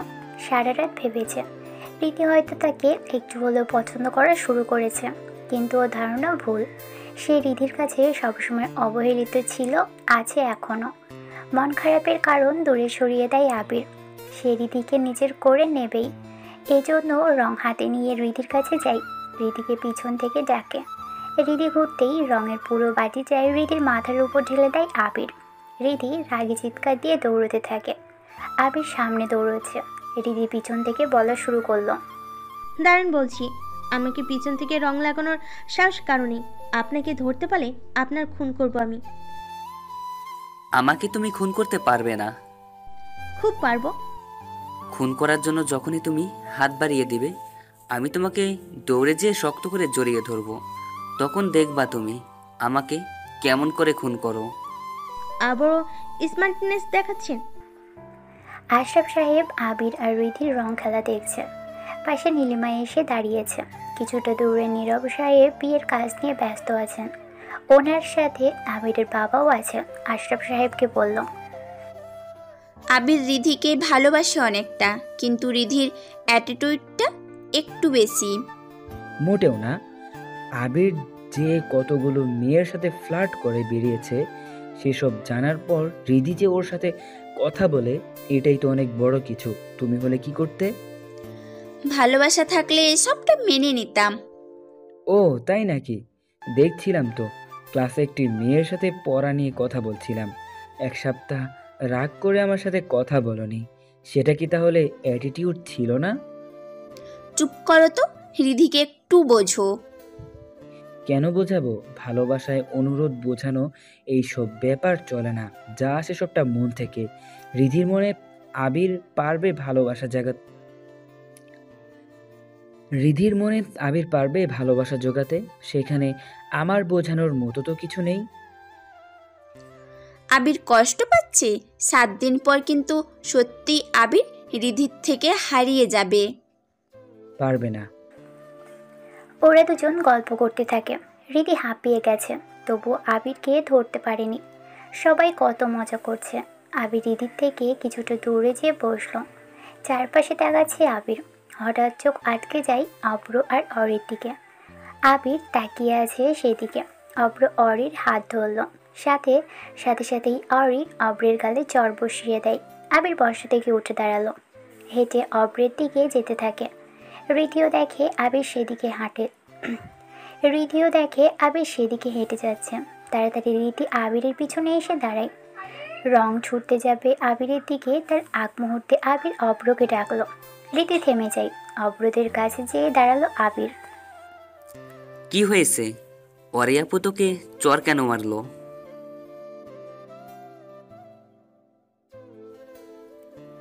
আমি আমার বন্ধুকে জিজ্ঞাসা করেছি, আপনাকে না।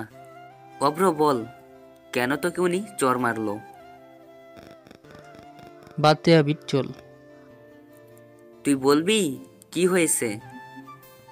আসলে কালকে ওরকে প্রপোজ করেছিলাম, সে গ্রহণ করে, কিন্তু সত্য দেয় ওকে না বলে টাচ করা যাবে না, মানে হাত ধরা যাবে না, বেশি ফোনে কথা বলা যাবে না, জ্বালানো যাবে না, অনেক রকমের সত্য দেয়। কিন্তু আজ সকালে ওরিকে ডং মাখা মুখ দেখে ওকে ছুঁয়ে দেওয়ার প্রচণ্ড ইচ্ছে হচ্ছিল, তাই পিছন থেকে এসে ওর হাতের আঙুলটি ছুঁয়ে মাত্র সে ঘুরে তাকিয়ে আমাকে চড় দেয়, কারণ আমি তার সত্য ভঙ্গ করেছি। আবিরের মুখে রাগের প্রতিচ্ছবি স্পষ্ট দেখা যাচ্ছে। অব্রের হাত ছেড়ে দিল ও। অরির দিকে তাকিয়েই অরি বলল,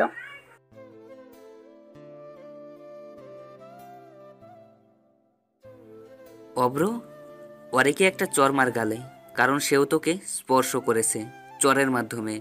সো তুইও একটা চর দে।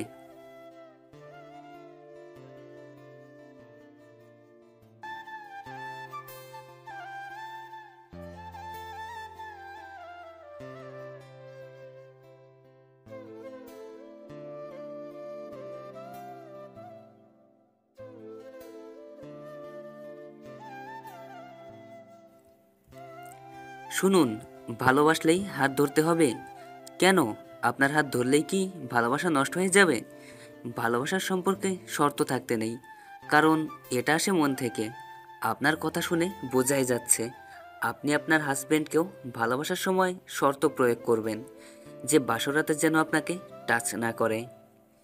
ভালোবাসা মানে হাতের আঙ্গুলের সাথে আঙ্গুল মিলিয়ে একসাথে হেঁটে যাওয়া। ভালোবাসা মানে কাঁধে মাথা রেখে বৃষ্টি নয়তো বিকেলের সৌন্দর্য দেখা। ভালোবাসা হয় শর্তহীন। ভালোবাসা মনকে নিয়ন্ত্রণ করে।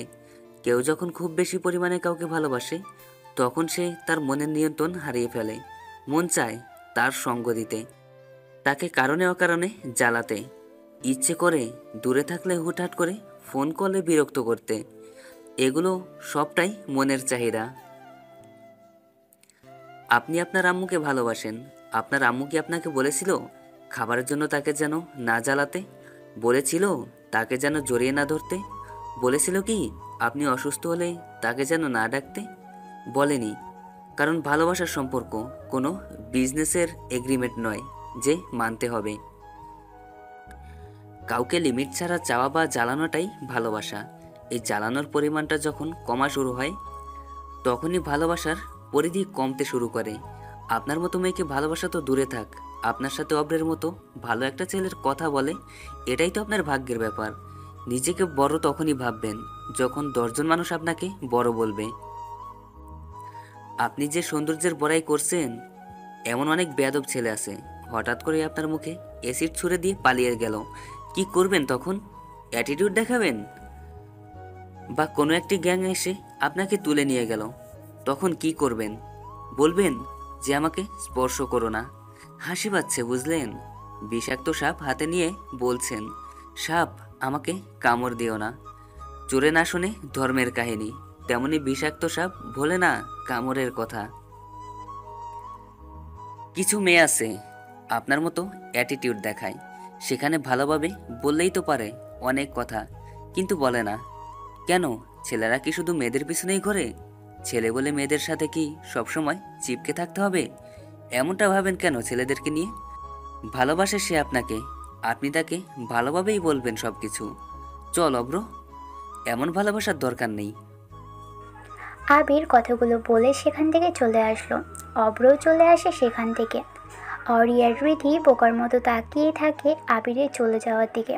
অরি সেখান থেকে চলে আসলো। আবির, তানজিম, নিশাত আর অব্র দাঁড়িয়ে আছে সেখানে। অব্র আবিরকে জড়িয়ে ধরল।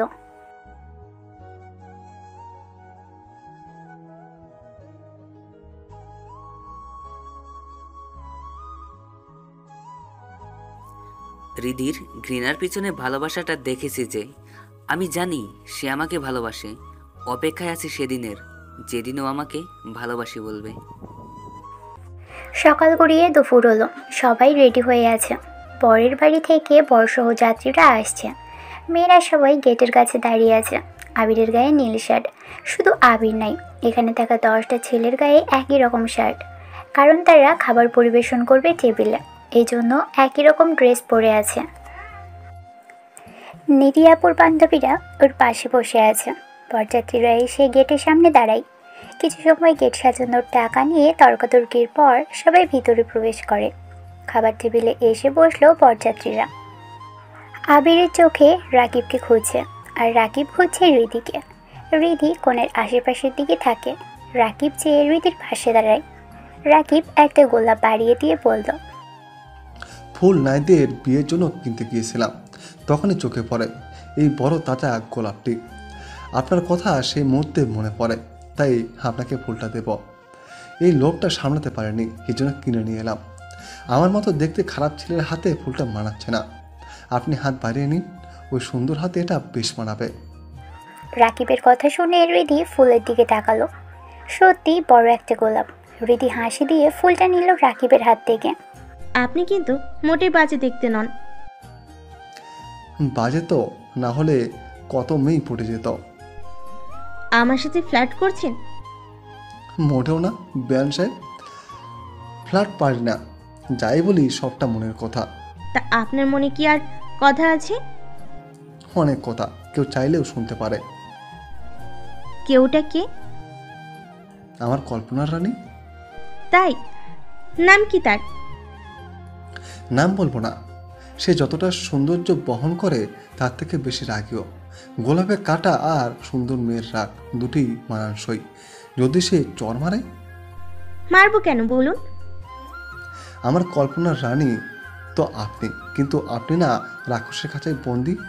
আমি বারবার আপনাকে ছাড়তে রাজপ্রাসাদে আসি, কিন্তু আপনি ক্যাচেলে বন্দি আছেন। আপনি কিন্তু সুন্দর করে কথা বলেন। দুজনেই জোরে জোরে হাসতে থাকে। আবির ওদের পিছনে দাঁড়িয়ে কথাগুলো শুনছিল। সে সামনে এসে দাঁড়ায়। রিধি আর রাকিবের দিকে তাকিয়ে আছে। রাকিব বলল, চলে এসেছি রাজকুমারী রাক্ষস। আবির রিধির দিকে একবার তাকিয়ে চোখ সরিয়ে নিল। রাকিবের পাঞ্জাবির কলার টেনে ধরে বলল, তোকে বারণ করেছিলাম রিধির থেকে দূরে থাকতে। রিধি শুধু আমার। কিন্তু আমি তো রিধির। এই, এটা বিয়ে বাড়ি, ঠিকভাবে কথা বল, বুঝেছিস? সে ভুল কিছু বলছে নাকি? রাকিবকে আমার পছন্দ হয়, সো আমি কার সাথে কথা বলবো, কি বলবো, সেসব নিয়ে আপনি বলার কে? আমি কেউ না। না। কথাটা বললে রিধি সেখান থেকে চলে গেল। রাকিব কলার ছাড়িয়ে নিয়ে আবিরের শার্টের বোতাম ঠিক করতে করতে বলল, শোন, তুই আমাকে চিনিস না, ওইদিকে তাকা, সুজন ভাইকে দেখছিস? তোকে মারার জন্য ওনাকে নিয়ে এসেছি। রিধি এখন আমার, তাই কেটে পড়। বিয়ের পর তোকে বোঝাবো শালা ওয়েটার। কথাটা বলে রাকিব চলে যাচ্ছিল। আবির পাশে থাকা একটা টেবিলের উপর থেকে শরবতের গ্লাস নিয়ে রাকিবের নতুন পাঞ্জাবিতে ছুঁড়ে মারল। রাকিব মারতে আসলেই আবির ওর হাত ধরে বলল, সরি স্যার, আমি তো ওয়েটার, তাই ভুল করে আপনার গায়ে শরবত পড়ে গেছে। সরি স্যার, মাফ করবেন। ওই কুত্তার শোন, ঠিকভাবে আমাকে ডাক। তোর আর আমার মধ্যে না আমার মা বাবা আসবে, আর না তোর মা বাবা আমাদের মধ্যে আসবে না। মনে রাখিস, নিজ এলাকায় 10 জন লোক এনে বাপগিরি সবাই দেখাতে পারে, এটা হলো তোর পাওয়ার। আর তোর এলাকায় আমি একা যে দাদাগিরি দেখাবো, এটা হলো আমার পাওয়ার। কিন্তু তুই আমাকে কিছুই বলতে পারবি না, আর আমি তোকে মেরেই আসবো। যা, সোজা চলে যা, খেতে বস, না হলে মাংস চিবানোর মতো শক্তিও তুই পাবি না। মনে রাখিস তুই এইসব। রাকিব চেয়ে প্যান্ডেলের মধ্যে প্রবেশ করলো। অব্র এসে বলল, আবি তুই বরং রাকিবদের টেবিল থেকে দূরে থাক। তোর মামা কিন্তু এখন কোনো ঝামেলাতে যেতে চাইবে না, আমি দেখছি ওদের টেবিল। অব্র কথাগুলো বলে ভাতের গামলা নিয়ে সেখান থেকে চলে যায়। তারপর সবাই খাবার টেবিলে যেয়ে বসেছে। আবির মাংসের গামলা হাতে নিতেই বেশ জোরে সবাই শুনতে পেল কতগুলো গাড়ির হর্ন, আর গাড়িগুলো আবিরের মামা বাড়ির সামনে এসে থামলো। সবাই চুপচাপ হয়ে গেল। রাহুল সাহেব সহ নীরবেরা এগিয়ে যায়। আবির বাড়ির মধ্য থেকে দেখলো রাষ্ট্রপতি এসেছে এখানে। পিছনে ওনার এক গাদে সিকিউরিটি। তবে রাষ্ট্রপতি সিকিউরিটি গার্ডদের এখান থেকে যেতে বলল। রাষ্ট্রপতি এখানে রাহুল সাহেব নিজেই দাওয়াত করে এনেছেন, কারণ রাহুল সাহেবের বেস্ট ফ্রেন্ড উনি। সবাই রাষ্ট্রপতিকে দেখে অবাক হলেও আবির অবাক হয়েছে রাষ্ট্রপতির সাথে আসা ওনার মেয়েকে দেখে। অরিন এসেছে সাথে। আবির বড় একটা ঢোক কিনল, আর অরিন এখানে সবচাইতে বেশি স্টাইলিশ সাজুগুজু করে এসেছে।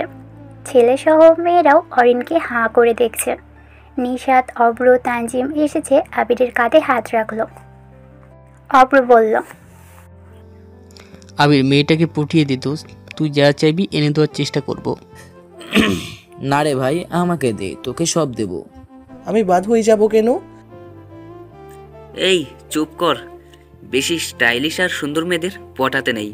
পড়বে কম, ভাব নেবে বেশি, মজা নেবে আরও বেশি। লেভেলে আসো, লেভেল অনুযায়ী পটাও। আমারও লেভেল নাই আমার উপরে কাউকে পটানোর। আমি কি লুসিফার সিরিজের দেবতা লুসিফার নাকি, যে মেয়ে আমাকে দেখলেই পটে যাবে? তোদের জিএফ আছে, তবু এমন করছিস হারামি। আবির চোখ নামিয়ে নিল। রাহুল সাহেব ভিআইপি প্যান্ডেলে নিয়ে গেলেন ওনাদেরকে। আশরাফ সাহেব আবিরের কাছে আসলেন। আবির গরিবের বিয়েতে এত বড় লোক আসবে ভাবা যায়?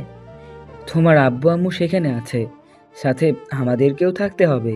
সোহেল সাহেবও আসছে সাথে, ওনাদের মেয়েরাও আছে। ঘটনা হলো রিধিকে নিয়ে আমাকেও সেখানে যেতে হবে, বাকি ছেলেরা এদিকে সামলে নেবে। তোমরা 4 জন আমাদের এখানে আসো, তোমার আব্বু যেতে বলেছে। আচ্ছা।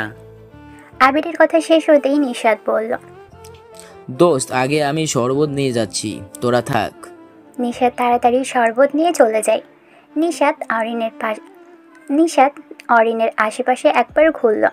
মেয়েটা যেমন আকর্ষণীয় তেমনই সুন্দরও, কথাও বেশ চমৎকার। নিশাত এক দেখাতেই ফিদা। নিশাত ফিরে আসলো। তানজিম মাথায় গাচ্চা মেরে বলল, হারামি, এভাগে বলেছি, তুই কি সব করে বেড়াচ্ছিস? দোস্ত তোরা থাক, আমি মিষ্টি নিয়ে যাই। তানজিম যেও একইভাবে অরিনের উপর ফিদা হয়ে ফিরে আসলো। রিধি এই ছেলেগুলোর কাণ্ড দেখে মনে মনে হাসছে। রিধি আবিরের অপেক্ষায়, কারণ রিধি জানে আবিরের সেই অরিনকে পটানোর বা ইমপ্রেস করার চেষ্টা করবে। তানজিম ফিরে এলো। ও দোস্ত, কি সুন্দর রে মেয়েটা, কেন যে আগে দেখলাম না? হুট বেদব, তোর গফের বলে দিব। দোস্ত তোরা থাক, আমি প্লেট নিয়ে যাই, সবাইকে পরিবেশন করে আসি। যাস নে, আরে আছে সেখানে। সকালে ব্রেকআপ হয়ে গেছে, থাকতো। অব্র যে একবার অরিনের দিকে তাকালো। অরি আর চোখে অব্রকে দেখল, বাট অব্র পাত্তা না দিয়ে অরিনকে সব রকম সুবিধা দিতে থাকে। অরিনের আশেপাশে ঘুরঘুর করতে থাকে। অরি দেখে রেগে আগুন হচ্ছে। অব্র ফিরে আসলো। দোস্ত মেয়েটাকে চাই, কিছু কর। চুপ থাক তোরা, চল ভাত নিয়ে যাই, আমরা সবাই যাব এবার। ওকে। রিধি দরজার দিকে বারবার তাকাচ্ছে, আবির আসছে কি না চেক করছে, কারণ রিধি আবিরকে কারণ দেখিয়ে আরও বেশি কথা শোনাতে পারবে। রিধি দেখলো আবির আসছে, সাথে বাকি 3 জনও আছে। রাষ্ট্রপতি আবিরকে দেখেই কাছে ডাকলো। আবিরকে দেখে অরিন হা হয়ে যায়, কারণ অরিন জানতো না এখানে আবির আছে। অরিন মনে মনে বলল, ছেলেটা কত কাজের, একবার ফটোগ্রাফি করে বেড়ায় আর একবার মানুষের অনুষ্ঠানে কাজ করে বেড়ায়। গুড। আবির, এদিকে আসো। জি স্যার, কেমন আছেন? ভালো। দেখো না, বিয়ের দাওয়াত পেয়ে গেলাম। বন্ধু আছে এখানে, সাথে বন্ধুর বড় ভাই নীলি ভাবি। সবাই বেশ আড্ডা দিতে পারবো। তোমার কাজ শেষ হলে তুমি চলে যাও তাড়াতাড়ি। জি স্যার। রিধি আবিরের দিকে তাকিয়ে আছে। আবির এখনও অবধি অরিনকে দেখেনি। রিধি অবাক হচ্ছে আবিরকে দেখে, কারণ রিধি ভেবেছিল বাকি ছেলেদের মতো অরিনকে আবির ইমপ্রেস করার চেষ্টা করবে, কিন্তু না, এমন হচ্ছে না। আবির তো মেয়েটার আশেপাশে দূরে থাক, একবারও তাকাচ্ছেও না। অরিন মনে মনে ভাবছে, ছেলেটা কত ভীতু। আপু আছে পাশে দেখে আমার দিকে তাকাচ্ছেও না, আমার আশেপাশে আছেও না, আমার আশেপাশে আসছেও না, ভীতু একটা। খাবারের পর্ব শেষ হয়। দুপুর গড়িয়ে বিকেল হয়েছে। বরযাত্রীরা বাড়ির আশেপাশে ঘুরে বেড়াচ্ছে। অরিন দাঁড়িয়ে আছে। সেরিন আসলো অরিনের পাশে। হ্যালো মিস্টার হিরো, আমাকে পাত্তা দিচ্ছ না কেন? এখানে আসার পর কত ছেলে প্রপোজ করেছে আর তুমি আমাকে পাত্তাই দিচ্ছ না? এখনও 6 দিন আমার সময়, সো এই 6 দিনে আমার থেকে দূরে থাকো। দূরে তো থাকবো না, বরং তোমাকে আমার কাছে নিয়ে আসবো। আবির সেখানে থেকে চলে যায়। অব্র, তানজিম আর নিশাত অরিনের আশেপাশে ঘুরছে। অব্র অরিনকে দেখছে। চৈতে আসলো সেখানে। অব্রকে বলল, অব্র ভাইয়া, আপু তোমাকে ডাকছে। আপু? কোন আপু? অরি আপু ডাকছে। কেন? আমি কি জানি, অরি আপু বললো তাই আসলাম। অব্র অরিনের কাছে আসলো। অব্রকে অবাক করে দিয়ে অরি অব্রের হাত ধরল। অব্র অরির দিকে তাকিয়ে আছে। অরি বলল,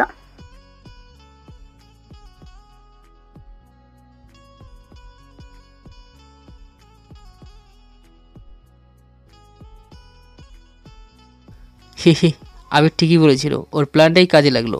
তবে এবার সত্য কথা বলি, আবির যেমনই হোক, ও আমার কাছে গ্রেট একজন। তোমাকে আমি ভালোবাসি। আমি এমন একজন ছেলে, ভালোবাসতে নামে মেয়েদের শরীরে হাত দেবার। আমি এমন একজন ছেলে, ভালোবাসার নামে মেয়েদের শরীরে হাত দিব, রুমে নিয়ে ইচ্ছে মতো ব্যবহার করব। ভালোবাসার ভয় খুঁজো না, বিশ্বাস খুঁজো।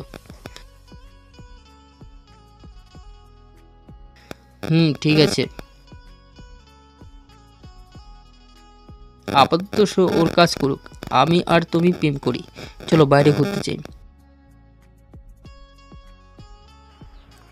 অব্র আর অরি বাইকে করে চলে যাচ্ছে ঘুরতে। আবির দূর থেকে দেখছে সব। এদিকে মিম আসলো নিশাতের কাছে। নিশাত ভাইয়া, ইভা আপনাকে ডাকছে। সত্যি? ওকে যাচ্ছি। নিশাত ইভার সামনে আসলো। ইভা রাগী গলায় বলল, একটাতে হয় না, কয়টা লাগে?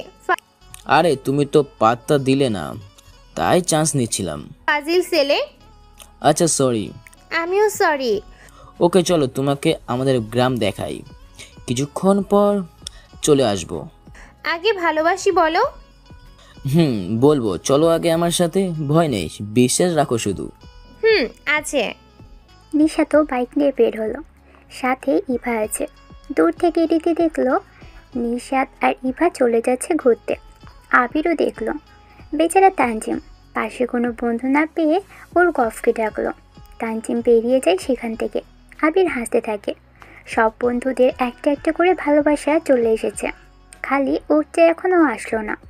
আবির রিধির কাছে গেল। Ridhi, I love you. বিরক্তিকর লাইন। এক সময় এটাই প্রিয় হবে, সাথে এই মানুষটা। স্বপ্নেও না। চলো না ঘুরতে যাই, বন্ধুরা সবাই গিয়েছে। ও হ্যালো মিস্টার, কি ভাবছেন আমাকে? নিজের কফ ভুলেও না। আর আমার কোনো ইচ্ছে নেই ঘুরতে যাওয়ার, আপনার সাথে তো কখনই না। কেন এমন করছো? আপনাকে আমার বিরক্ত লাগে খুব, তাই। রিধি, একদিন কষ্ট পাবা তুমি। চুপ, অসহ্য করছিলে। বেয়াদব একটা, শয়তান মার্কা ছিলে, জানতো সামনে থেকে। রিধি আবিরকে ধাক্কা দেয়। আবির কিছুটা সরে গেল। রিধি চলে যাচ্ছে। আবির পিছনে ঘুরেই দেখলো সেখানে রাকিব এসেছে। রাকিব রিধিকে বলল, গ্রামটা দেখাবেন একটু? অবশ্যই, এখানে একটা সুন্দর জায়গা আছে, চলুন যাই। আচ্ছা চলুন, আপনার কাজিনগুলোকে নিয়ে যাই। কেন? আসলে ভেবে দেখলাম আমি একটা ছেলে, আপনি একটা মেয়ে, দুজনের তেমন কোনো পরিচিত নেই। যদি কোনো অঘটন ঘটে তাই আপনার ভয় যেন না হয়, সে কারণে সবাইকে নিয়ে যেতে চাইলাম। You are so good, I like you. Ridhi কথাগুলো বলে সেখান থেকে চলে গেল। রাকিব আবিরের দিকে তাকিয়ে চোখ টিপ মারল। রাকিব বলল, কি বুঝলি? রিধির মনে তুই নয়, আমি আসতে যাচ্ছি। সেটা সময় বলে দিবে। রাকিব চলে যায়। আবির একটা টেবিলে জোরে লাথি দিল। টেবিল হুড়মুড় করে পড়ে যায়। তখনই মিউজিক বেজে ওঠে। কেউ টেবিল পড়ার শব্দ শুনতে পেল না। আবির ঠিকঠাকভাবে গুছিয়ে নিল। টেবিল গোছানো শেষ করেই সে উঠে দাঁড়ায়। তখনই সামনে দেখে অরিন দাঁড়িয়ে আছে। Hello mister photographer. হাই গায়িকা। আপনি তো বেশ কাজের ছেলে, এখানে নিশ্চয়ই ফটোগ্রাফির কাজে এসেছেন। ফটোগ্রাফি আর পুরো বাড়ি ডেকোরেটরের কাজে এসেছি। কি করব বলুন, সব কাজ করতে হয়। ঘরে বাবা অসুস্থ, মা সেলাইয়ের কাজ করে, একটা ছোট বোনও আছে, কোনো কাজ করে না, সারাদিন ফোন নিয়ে পড়ে থাকে। তার আর আমার পড়াশোনার খরচ সব আমাকেই চালাতে হয়। আপনার আব্বুর দোয়াতে কোনো রকম দিন চলছে। আপনার অনেক কষ্ট। আমি আব্বুকে বলে আপনার চাকরির ব্যবস্থা করে দেব। ধন্যবাদ, বাট স্যারকে আপনি কিছু বলবেন না। আপনার সাথে কথা বলেছি, এটা শুনলে তিনি আমাকে জেলে পুরে দেবে। প্লিজ কিছু বলবেন না। আবির তাড়াতাড়ি কথাগুলো বলে সেখান থেকে চলে যায়। অরিন আবিরের এমন ভীত স্বভাব দেখে হেসে ফেলল। আবির বাড়ির বাইরে চলে আসলো। মিউজিক বাজতে শুরু করেছে। অরিজিতের পাস্তা ওয়াগে গানটা রিমিক্স করে বাজছে।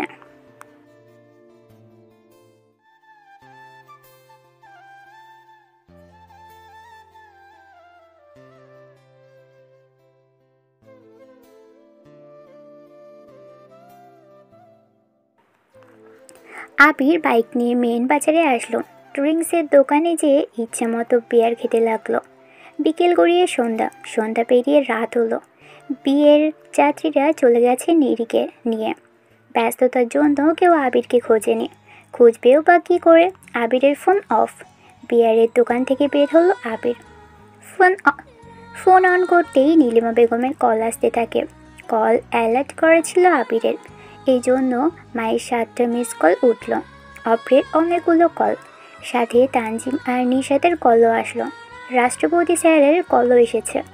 আবির ফোনের ঘড়িতে তাকিয়ে দেখে রাত 10টা বেজে গেছে। আবির বাইকে উঠে বসলো। আশেপাশে তাকাই। একটা ফুলের দোকান দেখা যাচ্ছে, এখনই বন্ধ করবে। আবির বাইক নিয়ে দোকানের সামনে যাই। নেশায় পুরো মাতাল হয়ে আছে আবির। জড়ানো কণ্ঠে বলল, তাজা ফুল পাওয়া যাবে? স্যার, রাতে তাজা ফুল থাকে না, তবে ম্যানেজ করে দিতে পারবো। টাকা লাগবে বেশি। কত টাকা? 100 পিস নিলে 1500 টাকা লাগবে।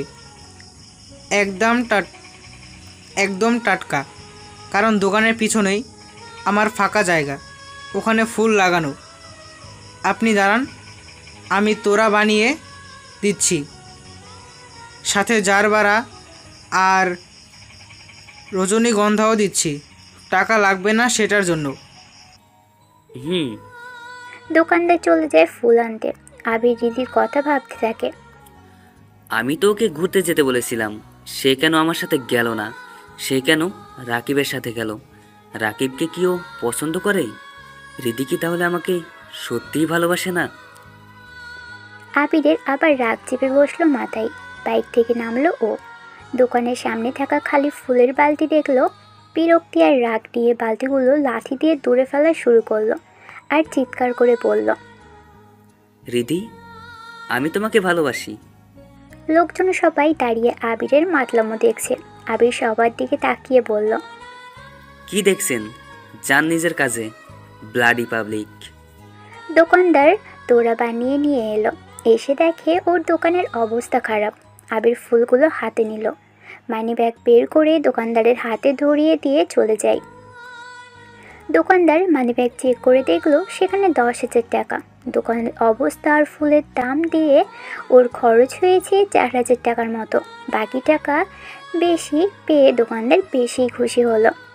নীরব মামাদের বাড়িতে সবাই একসাথে বসে আছে, কারণ আবির এখনও ফেরেনি। কল দিয়েছে অনেকেই, কিন্তু রিসিভ করেনি। আবির বাড়িতে আসলো, বাইকটা কোনো রকম স্ট্যান্ড দিয়েছে ও। দরজা ঠেলে ভিতরে প্রবেশ করলো। হাতে অনেকগুলো ফুল, নেশায় বোধ হয়ে আছে আবির। জোরে জোরে রীতি বলে ডাকলো আবির। সবাই ওর কাছে আসতে থাকে, কিন্তু আবির চিৎকার করে বলল, don't touch me, I want to just ready. Abir, তুই নেশা করেছিস? করেছি। রিদি আমার সাথে কেন ঘুরতে যায়নি? ও কেন ওই রাকিবের সাথে গেল? কেন সে আমাকে এত বেশি অবহেলা করছে? কেন এড়িয়ে চলছে? রীতি আসলো আবিরের সামনে। আবির টলতে টলতে হেঁটে রীতির সামনে এসে দাঁড়ায়। রিধির লম্বা চুলের কয়েকটা ওর মুখের উপর এসে পড়েছে। আবির ফু দিয়ে সেগুলো সরিয়ে দেয়। রীতির সাথে সাথেই নাক চেপে ধরল, কারণ আবিরের মুখ থেকে কড়া ড্রিঙ্কসের গন্ধ আসতে থাকে। রীতি বলল, এমন নেশাখোর ছেলের সাথে কথা বলবো না আমি। কথাটা বলে রীতি চলে যেতে চাইল। আবির ওর হাত ধরে ফেলে। রীতি আবার আবিরের দিকে তাকায়। আবির ওর হাতে থাকা ফুলগুলো বাড়িয়ে দেয়। আবির বলল, রাকিব একটা ফুল এনেছিল তোমার জন্য, আমি তোমার জন্য 100টা ফুল এনেছি। ওর একটা ফুল গ্রহণ করেছিলে, আমারগুলোও নাও। না, নেব না। কেন নিবে না তুমি? আমার ইচ্ছে তাই। ওর ফুল তাজা, টকটকে লাল ছিল তাই। আমারটাও তো তাজা আছে। ও দাঁড়াও, লাল নেই তাই তো? আবির গা থেকে শার্ট টেনে ছিঁড়ে ফেলল। গোলাপের কাঁটা তুলে নিয়ে বুকের উপর জোরে টান দেয়। রক্তও বের হতে থাকে। আবির আঙুল দিয়ে রক্ত তুলে ফুলের উপর রাখে। অব্র এগিয়ে আসতে থাকে। আবির বলল, আমার আর রিধির মাঝখানে এখন কেউ আসবে না। কেউ কোনো কথা বলল না আর। সবাই চুপচাপ গোল হয়ে দাঁড়িয়ে আবির ভালোবাসার পাগলামি দেখতে থাকে। সবাই বুঝে ফেলেছে আবির রিধিকে অনেক বেশি ভালোবাসে, কিন্তু রিধির বুঝতেই পারছে না আবিরের ভালোবাসাটা। তারপর আবির ওর বুক থেকে নেওয়া লাল রক্ত গোলাপে লাগিয়ে নিল। রিধির দিকে মাতাল অবস্থায় সেগুলো বাড়িয়ে দিল। শুধু রিধি নয়, সেখানে থাকা সবাই আবিরের এমন পাগলামি দেখে অবাক হচ্ছে। আবির ফুল সামনে ধরে বলল, এবার আমার ফুল তাজাও আছে আর লালও আছে। তুমি আমার ফুল নিতে বাধ্য। আমি নেব না, আমি যাচ্ছি। আবির রীতির হাত আবার টেনে ধরল। জোরে চিৎকার দিয়ে বলে উঠল, এই কোথায় যাচ্ছিস তুই? আমার কথা এখনো শেষ হয়নি। আমি। চুপ, কোনো কথা বলবি না তুই। রাকিব দেখতে সুন্দর, আমিও দেখতে সুন্দর। সে স্মার্ট, আমি ডাবল স্মার্ট। তার যা আছে আমার সব আছে। সে তোকে ভালোবাসে না, উপরে উপরে ভালোবাসা দেখায়। আমি তোকে ভালোবাসি, ভিতর থেকে ভালোবাসি। সে ফুল দিলে নিতে পারিস, আমি দিলে কেন নিবি না? আমার তো ওর থেকে কম কিছু নেই। ওই সেমরি, কিসের এত অহংকার তোর? 1000টা প্রপোজ পেয়েছিস। ছেলেরা পাগলামি করেছে, তোকে পাওয়ার জন্য কত কিছুই না করেছে। গাদা গাদা ছেলেরা পিছনে ঘোরে, এই বলে এত অহংকার করিস? তোর অহংকার আমি। কথাটা শেষটা করেই আবির রীতির হাত জোরে টান দিয়ে নিজের কাছে আনলো রীতিকে। কিছু বোঝার আগেই সবার সামনে আবির রীতির ঠোঁটের 1 মিনিটের বেশি সময় ধরে চুমু খেল। আবির ফ্লোরে বসে কাঁদতে থাকে। যা, তোর অহংকার নিয়ে তুই থাক, কখনো তোর সামনে আসবো না আমি। আজকের পর থেকে তুই আবিরের থেকে মুক্ত। তোকে বলতে চেয়েছিলাম অনেক কথা, বলতে চেয়েছিলাম মিছিলেও প্রেম হোক, ভেমে যাক মোহ। তুমি সেজো ব্যারিকেড, আমি বিদ্রোহ। কিন্তু আর ইচ্ছে নেই। এই কুকুর ছেলেটা তোকে নিয়ে আর পাগলামি করবে না আর তোকে বিরক্ত। তোর আর রাকিবের মধ্যে সে আসবে না কখনো। ভালো থাকিস। চলে গেলাম তোর থেকে। আবির কথাগুলো শেষ করে উঠে দাঁড়ায়, ফুলগুলো ফ্লোরে ছুঁড়ে মারল। কোনো দিকে না তাকিয়ে সে সিঁড়ির দিকে এগিয়ে যায়। চলে পড়ে যাবে তার আগেই অব্র, নিশাত আর তানজিম এসে ধরল। আবিরকে ধরে নিয়ে ওর রুমে যায়। রিধিও নিজের রুমে আসলো। রাকিবের নাম্বারে ফোন দিল ও। সবটাই রাকিবকে জানালো রিধির। রাকিব বলল, আবির শালা তোমাকে কিস করেছে, ও তোমাকে ছুঁয়েছে, ওকে আমি মেরে ফেলবো। না থাক, তেমন কিছু না, ও মাতালা অবস্থায় ছিল। আচ্ছা, সে দেখা যাবে। রিধি রাকিবকে একটু একটু করে পছন্দ করা শুরু করেছে, আর রাকিব ওর প্ল্যান অনুযায়ী কাজে গিয়ে নিচ্ছে। রাকিবের মনে ছলনার ভালোবাসা, আর আবিরের মনে সত্যিকারের ভালোবাসা। ভালোবাসা কেন অন্ধ তা রীতি এখন বুঝতে না পারলেও এটাই হতে যাচ্ছে। ভালোবাসা বড়ই অদ্ভুত, কখন আসে কেউ বুঝতে পারে না, কিন্তু যখন চলে যায় তখন কষ্টের গল্প বানিয়ে যায়। সেই কষ্টের গল্পে থাকে দুজনের কাটানো ভালো সময়ের মুহূর্তগুলো। একটা সম্পর্ক যত গভীর, একটা সম্পর্কে দুজন ততটা হ্যাপি। ঠিক সেই একটা সম্পর্ক যখন শেষ হয়, সেই গভীরতম আর খুশি থাকার মুহূর্তগুলো হয়ে যায় কষ্টের বিষয়। তাই সহজ করে বলা যায়, সুখ মানে দুঃখ। যার জীবনে যত বেশি সুখ আছে, সে পরবর্তীতে তত বেশি কষ্টে থাকবে। প্রকৃতপক্ষে সবাই খুশি হয়, কিন্তু খুশি প্রকাশের সময় আর মুহূর্তটা থাকে না। 25 বছরে যার একটা দামি বাইক প্রয়োজনে খুশি থাকবে, কিন্তু তখন সে পাবেন। 50 বছর পর যখন সে বাইক পাবে, তখন আর খুশি হওয়ার মুহূর্তটা থাকবে না। আবির বিছানায় টান হয়ে শুয়ে পড়েছে। পিটপিট করে তাকাচ্ছে ও। ওর রুমে রিয়া, আশরাফ, নীলিমা, রাহুল, অব্ররা আছে। আবির শব্দ করে হাসতে হাসতে বলল, অব্র, এই প্রথমবার খুব বেশি কষ্ট পেলাম রে। এই প্রথমবার মনে হচ্ছে নিজেকে মেরে ফেলি। এই প্রথমবার নিজেকে খুব বেশি নির্যাতন করতে ইচ্ছে হচ্ছে। সব আছে আমার, শুধু ভালোবাসাটাই নেই। ভালোবাসা পাওয়ার জন্য কাঁদছি আমি। কেউ বুঝছে না আমাকে, না মা আর না রিধি। দেখলি না, মা নিজেই আমার কষ্ট দূর করার থেকে বাড়িয়ে দিয়েছে জেরিনকে ডেকে। ওনাদের ছোটবেলার অভিমানে আমি আজ ফেঁসে গেলাম। হারিয়ে যাব তোদের থেকে খুব তাড়াতাড়ি। তখন দেখব সবাই কেমন থাকে। আমার আর কিছু চাই না, না রিধিকে চাই আর না মায়ের ভালোবাসা। কিছুই লাগবে না আমার। আবির একা একা বকতে বকতে ঘুমিয়ে পড়েছে। সবাই আবিরের কষ্ট দেখে কেঁদে ফেলল। রুম থেকে সবাই এক এক করে চলে যায়। মাঝরাতে দরজা ঠেলে ভিতরে কেউ একজন প্রবেশ করেছে। সে হলো তিশা। তিশা আবিরের পাশে এসে দাঁড়ালো। আবিরের দিকে কিছু সময় তাকিয়ে থেকে আস্তে করে বলল, সরি আবির, আমার প্ল্যানের জন্য আজ তুমি এত কষ্ট পাচ্ছ। আমি এমনটা চাইনি। ভেবেছিলাম অ্যাকশন নেব, তোমার প্রমাণগুলো দিয়ে সবাইকে দেখাবো। মেয়েরা তোমাকে বকা দেবে, তোমার থেকে হারিয়ে যাবে, এটাই চেয়েছিলাম। কিন্তু কখনো বুঝিনি তুমি এসবের মধ্যে কাউকে এত বেশি ভালোবেসে ফেলেছ। তোমার ভালোবাসা দেখে আমারই কষ্ট হচ্ছে। নিজেকে এভাবে মেরে ফেলো না আবির, প্লিজ নিজেকে সামলে রেখো, পারলে মাফ করে দিও। তিশা রুম থেকে চলে যায়। কিছু সময় পর চৈতি আর সুপ্তি আসলো আবিরের রুমে। আবিরের বিছানার পাশে দাঁড়ালো। সুপ্তি বলল, আবির ভাইয়া, সরি, মাফ করে দিও। কখনো কারো জন্য এত কষ্ট হবে বুঝিনি। ভালো থেকো তুমি, নিজের খেয়াল রেখো। আবির, তুমি আমাকে ঠকিয়েছো। খুব রাগ হয়েছিল তোমার উপরে। আমার মন, আমার ভালোবাসা নিয়ে তুমি খেলা করেছো। ভেবেছিলাম তোমার ক্ষতি করতে, চেয়েছিলাম তোমাকে বিশাল রকমের শিক্ষা দিতে, কিন্তু এতটাও কষ্ট দিতে চাইনি আমি তোমাকে। কামনাও করিনি তুমি এমন করে কষ্ট পাও। নিজের খেয়াল নিও আবির। ওরাও রুম থেকে বের হয়ে গেল। পরের দিন কারোটাকে আবিরের ঘুম ভাগলো। আবির তাকিয়ে দেখে ও কালকে শার্ট পরে আছে, চুলগুলো এলোমেলো। পাশে দাঁড়িয়ে আছে অব্র, তানজিম আর নিশাত। অব্র ডাকছে, আবির ওঠ, 12টা বেজে গেছে প্রায়, এখনো ঘুমিয়ে আছিস? ওইদিকে অনেক ঘটনা ঘটে গেছে। আমার ফোন কোথায় রে? নে ধর। আবির ফোন বের করলো। রাফাতকে কল দিল। রাফাত সাথে সাথে রিসিভ করলো। আবির ঘুম ঘুম কণ্ঠে বলল, গ্রামের বাজারে এসো, আমাকে এয়ারপোর্টে পৌঁছে দিও, দেশের বাইরে চলে যাব। জি স্যার।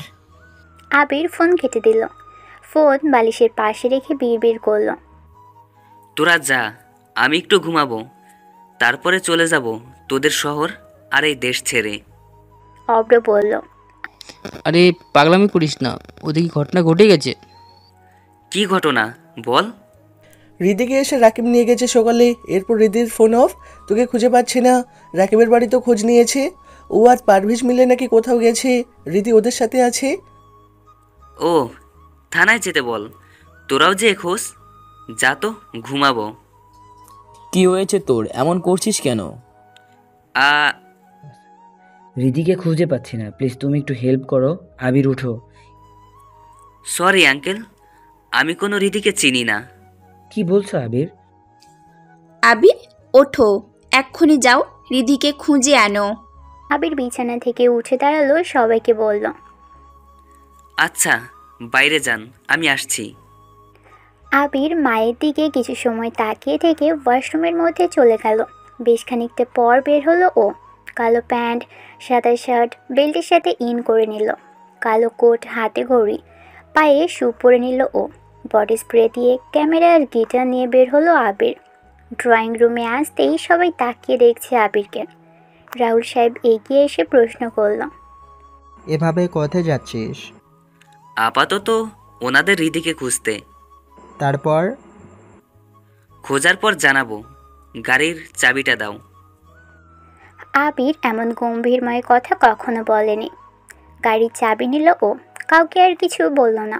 অভ্রকে এসে আস্তে গলায় বলল, নানুমনির সাথে কথা বলিয়ে দিবি আমাকে, আসি।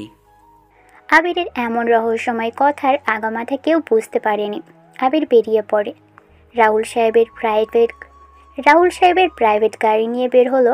আর রাফাতকে কল দেয় আর রাকিবদের উপজেলা এমপির নাম্বার কালেক্ট করে নিল। উপজেলা এমপিকে ফোন দিল ও। নিজের পরিচয় দিতেই উনি বসা থেকে উঠে দাঁড়ালেন। তাড়াতাড়ি আবিরকে বলল, স্যার কি লাগবে বলুন স্যার। আপাতত সুজন নামের আপনাদের থানায় একজন মাস্তান টাইপ কেউ আছে, ওর নাম্বার লাগবে। স্যার সুজন তো আমার লোক, কি করেছে বলুন। আপনাকে তার বর্ণনা করার জন্য ফোন দেইনি, তাড়াতাড়ি করুন। Okay sir. আবিরকে নাম্বারটা পাঠিয়ে দেয় তিনি। রাফাতকে আবার ফোন দিল আবির। স্যার আমরা ঢাকা ছেড়ে এসেছি, আপনার কাছে আসছি। একটা নাম্বার দিচ্ছি, লোকেশন ট্র্যাক করে আমাকে পাঠাও। Okay sir. 1 মিনিটের মধ্যে রাফাত আবিরের কাছে সুজনের নাম্বারের লোকেশন পাঠিয়ে দিল। মেন বাজারের শেষ দিকে একটা এলাকার নাম্বার শো করছে। আবির গুগল ম্যাপ ওপেন করে দেখে নিল সেখানে পৌঁছতে ওর কতক্ষণ লাগবে। 1 ঘন্টার বেশি সময় লাগবে গাড়িতে। আবির প্রাইভেট স্পিড তুলে জোরে টান দেয়। বেশ গতিতেই গাড়ি চালাচ্ছে ও। 1 ঘন্টার মধ্যে সেখানে পৌঁছে গেল। আবির গাড়ি থেকে নামলো। একটা চায়ের দোকানে রাকিব আর পারভেজকে বসে থাকতে দেখে। সুজন নেই, বাট সুজনের নাম্বার লোকের আশেপাশেই করছে। আবির ধীর পায়ে হেঁটে গেল দোকানের সামনে। রাকিবের কাছে গিয়ে বলল, রিদি কোথায়? ওই তুই? বাপরে, আজ তো নায়কদের স্টাইল এসেছিস, ঘটনা কি? রিদি কোথায়? মামা হিরো আসছে রে। হিরো না, প্রিন্স, তার প্রিন্সেসকে ছাড়তে এসেছে। দেখ সময় নেই আমার কাছে, 5 ঘন্টা পর ফ্লাইট, জলদি বল রিদি কোথায়? কে দিথি? কোন দিথি? ভাই তোকেই তো চিনি না আমরা। আবির আশেপাশে তাকালো। অনেকগুলো ছেলেই বসে আছে। একটা ছেলে দাঁত বের করে হাসছে। আবির চায়ের গরম পানির কেটলি ধরে মুখ খুলল। ছেলেটার দিকে পানিগুলো ছুঁড়ে মারল ও। সাথে সাথেই সব ছেলেগুলো হকি স্টিক নিয়ে দাঁড়িয়ে পড়ল। আবির দোকান থেকে বের হয়। বড় একটা হাই তুলে ঘাটটা কয়েকবার মুচড়ামুচড়ি করল। ঘুম ঘুম চোখ নিয়ে বলল, এখানেই 1 ঘন্টা লেট হবে। এ রাকিব, রিদি কোথায় বল, তাকে নিয়ে চলে যাচ্ছি। এত সহজ? শালা গন্ধ শুকে এখানে চলে এসেছিস, তোকে আজকে ফিরতে দিচ্ছি না, ওই মার ওকে। একটা ছেলে আবিরের দিকে এগিয়ে আসতে থাকে। আবির খুব জোরেই লাথি দিল, ছেলেটা ছিটকে পড়ে যায়। আবির হকি স্টিক তুলে নেয়। আরও একটা ছেলে এগিয়ে আসে, আবির স্টিক দিয়ে পেটানো শুরু করে। এভাবে সবার সাথে হিরোদের মতো মারামারি করে থামলো ও। পারভেজ আর রাকিব এসে দাঁড়ালো সামনে, সুজন পিছনে এসে দাঁড়ায়। পারভেজ এগিয়ে আসে আবিরের দিকে। আবির কোমর থেকে পিস্তল বের করে পারভেজের পায়ে গুলি করল। সুজন বলল, ভাই তুই কে রে? তোর এমপি আমাকে পাঠিয়েছে, যা ভেগে যা যদি পরিবার নিয়ে থাকতে চাস। ভাই চলে যাচ্ছি। তোরা থাক রে, মার খাওয়ার কোনো ইচ্ছা নেই। সুজন পালিয়ে গেল। আবির স্টিক নিয়ে রাকিবের কাছে আসলো। রাকিব দৌড়তে যাবে, আবির স্টিক দিয়ে পায়ে জোরে বাড়ি দেয়। রাকিব মাটিতে পড়ে গেল। আবির লাগাতার রাকিবকে মারা শুরু করে। রাকিব প্রায় আধমরা অবস্থায় চলে আসলো। রাকিব চিৎকার করে বলল, রিদি ওই দুতলা বাড়ির একটা ঘরে রয়েছে। কি করেছিস ওর সাথে? কিছু না। আবির আবারও জোরে বাড়ি দেয় রাকিবের কপালে। রাকিব কোকাতে কোকাতে বলল, আমি। আবির ফোন বের করে, রাকিবকে ভিডিও করতে থাকে। আবার বলে, নে এবার বল। কিছু করিনি, সত্যি বলছি। মেয়েটা বেশ নাচরবান্দা, চেয়েছিলাম নষ্ট করতে, কিন্তু তুই মাঝখানে চলে এসেছিস। শুধু ড্রাগস দিয়ে ওকে রুমে আটকে রেখেছি। সুজন ভাই আসতে একটু দেরি করতে ঝামেলা বেঁধে গেছে। গ্যাংরেপ করার জন্য ওকে আজ ভুলিয়ে ডেকে এনেছি, কারণ অনেক দিনের ইচ্ছে ছিল এটা, যা পূরণের জন্য এত কিছু করতে হয়েছে। তবুও শালিকে টাচ অব্দি করতে পারেনি। ওকে যখন এখানে আনি তখন সে বুঝতে পারে কী হতে যাচ্ছে। সে চিৎকার শুরু করে দেয়। কয়েকটা চর দিয়ে রুমে আটকে রাখি। এরপর যখন ওর কাছে যায় ও আমাকে কিছুতেই ওকে ছুটতে অব্দি দেয়নি। শেষে রাগে ওকে কয়েকটা চর দিই, তারপর ডাক্তার ইঞ্জেকশন দিয়ে রুমে আটকে রেখেছি। রাকিবের কথা শেষ হতেই আবির পুলিশকে ফোন দেয়। কয়েক মিনিট পর পুলিশ আসে সেখানে। আবির ওর কার্ড দেখিয়ে বলে, ওদেরকে থানায় নিয়ে যেয়ে আপাতত সুস্থ করবেন, তারপর আবার আধমরা করে চালান করে দিবেন। পুলিশেরা রাকিবকে নিয়ে চলে যায়। আবির দুইতলা বাড়ি খুঁজে বের করে। রুমের দরজায় তালা দেওয়া। রাকিবের থেকে চাবি নিয়ে রেখেছিল আবির। দরজার ওপাশে রীতি বসে আছে, ওর জ্ঞান ফিরিয়ে, কিন্তু স্বাভাবিক নেই ও। চুলগুলো এলোমেলো হয়ে আছে। দরজার শব্দ শুনে রীতি ভয়ে চুপসে যায়। ওদিকে নীরব, আশরাফ ও বাড়িতে সবাই অনেক চিন্তা করছে। আবির বুঝেছিল রাকিব কিছু করলে সুজনকে ডাকবেই, কারণ বিয়ের দিন রাকিব সুজনের উপর ভরসা দিয়ে অনেক কথা বলেছিল। তাই সুজন যেখানে, রাকিব সেখানেই থাকবে।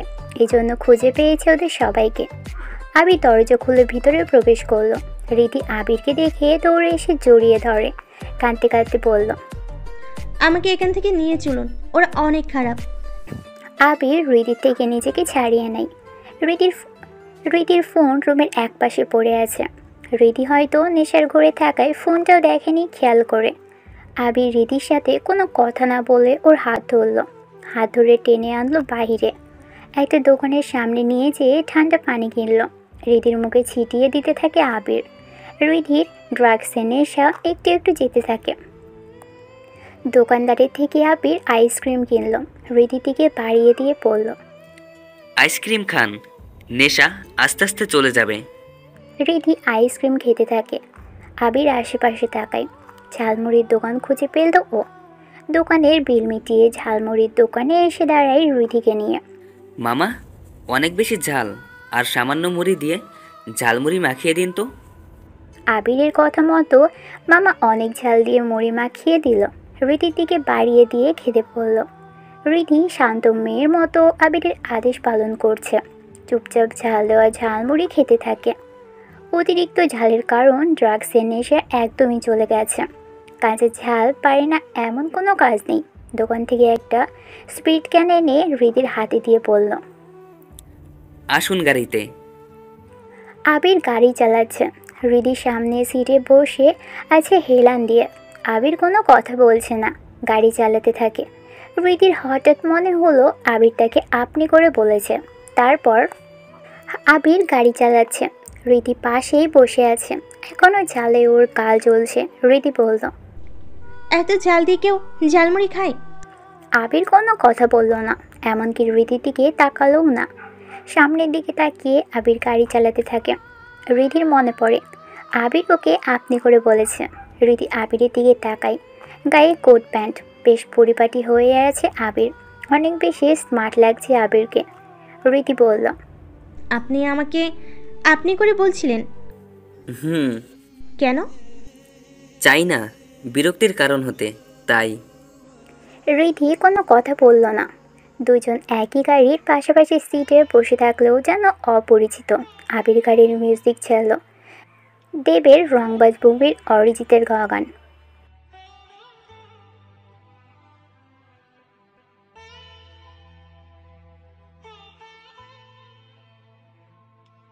আবির, গাড়ি এখানে রাখছো কেন? আবির গ্রামের প্রবেশের রাস্তায় গাড়ি থামালো। ওর সিকিউরিটি আর সহকারীরা এসে এখানেই দাঁড়িয়ে আছে। দুপুর হয়ে গেছে। আবির গাড়ি থেকে নামলো, গিটার আর ক্যামেরাগুলো সাথে নিল। একটা ছেলে এসে ড্রাইভিং সিটে বসলো।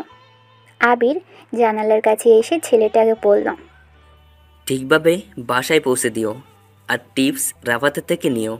এই হলো বাইকের চাবি। গাড়ি থেকে নেমেই বাইক নিয়ে সোজা ঢাকায় এসে বাড়িতে রেখে দিও। সাবধানে গাড়ি চালাবে, সবাই চিন্তা করছে। যাও। ড্রাইভিং সিটে থাকা ছেলেটাকে আবির কথাগুলো বলে চলে যেতে থাকে। ছেলেটা মাথা নাড়িয়ে হ্যাঁ বলল। রিধি ডাক দেয় আবিরকে। আবির, কোথায় যাচ্ছেন আপনি? আবির পিছনে তাকালো না। রাফাত সামান্য গাড়ির দরজা খুলে দিয়ে দাঁড়িয়েছে। আবির সেই গাড়িতে যেয়ে বসল। রিধিদের গাড়ি ততক্ষণে চলা শুরু করেছে। রিধি বারবার নতুন ছেলেটাকে বলছে, ও কোথায় যাচ্ছে? কেন আপনি আমার সাথে যাচ্ছেন?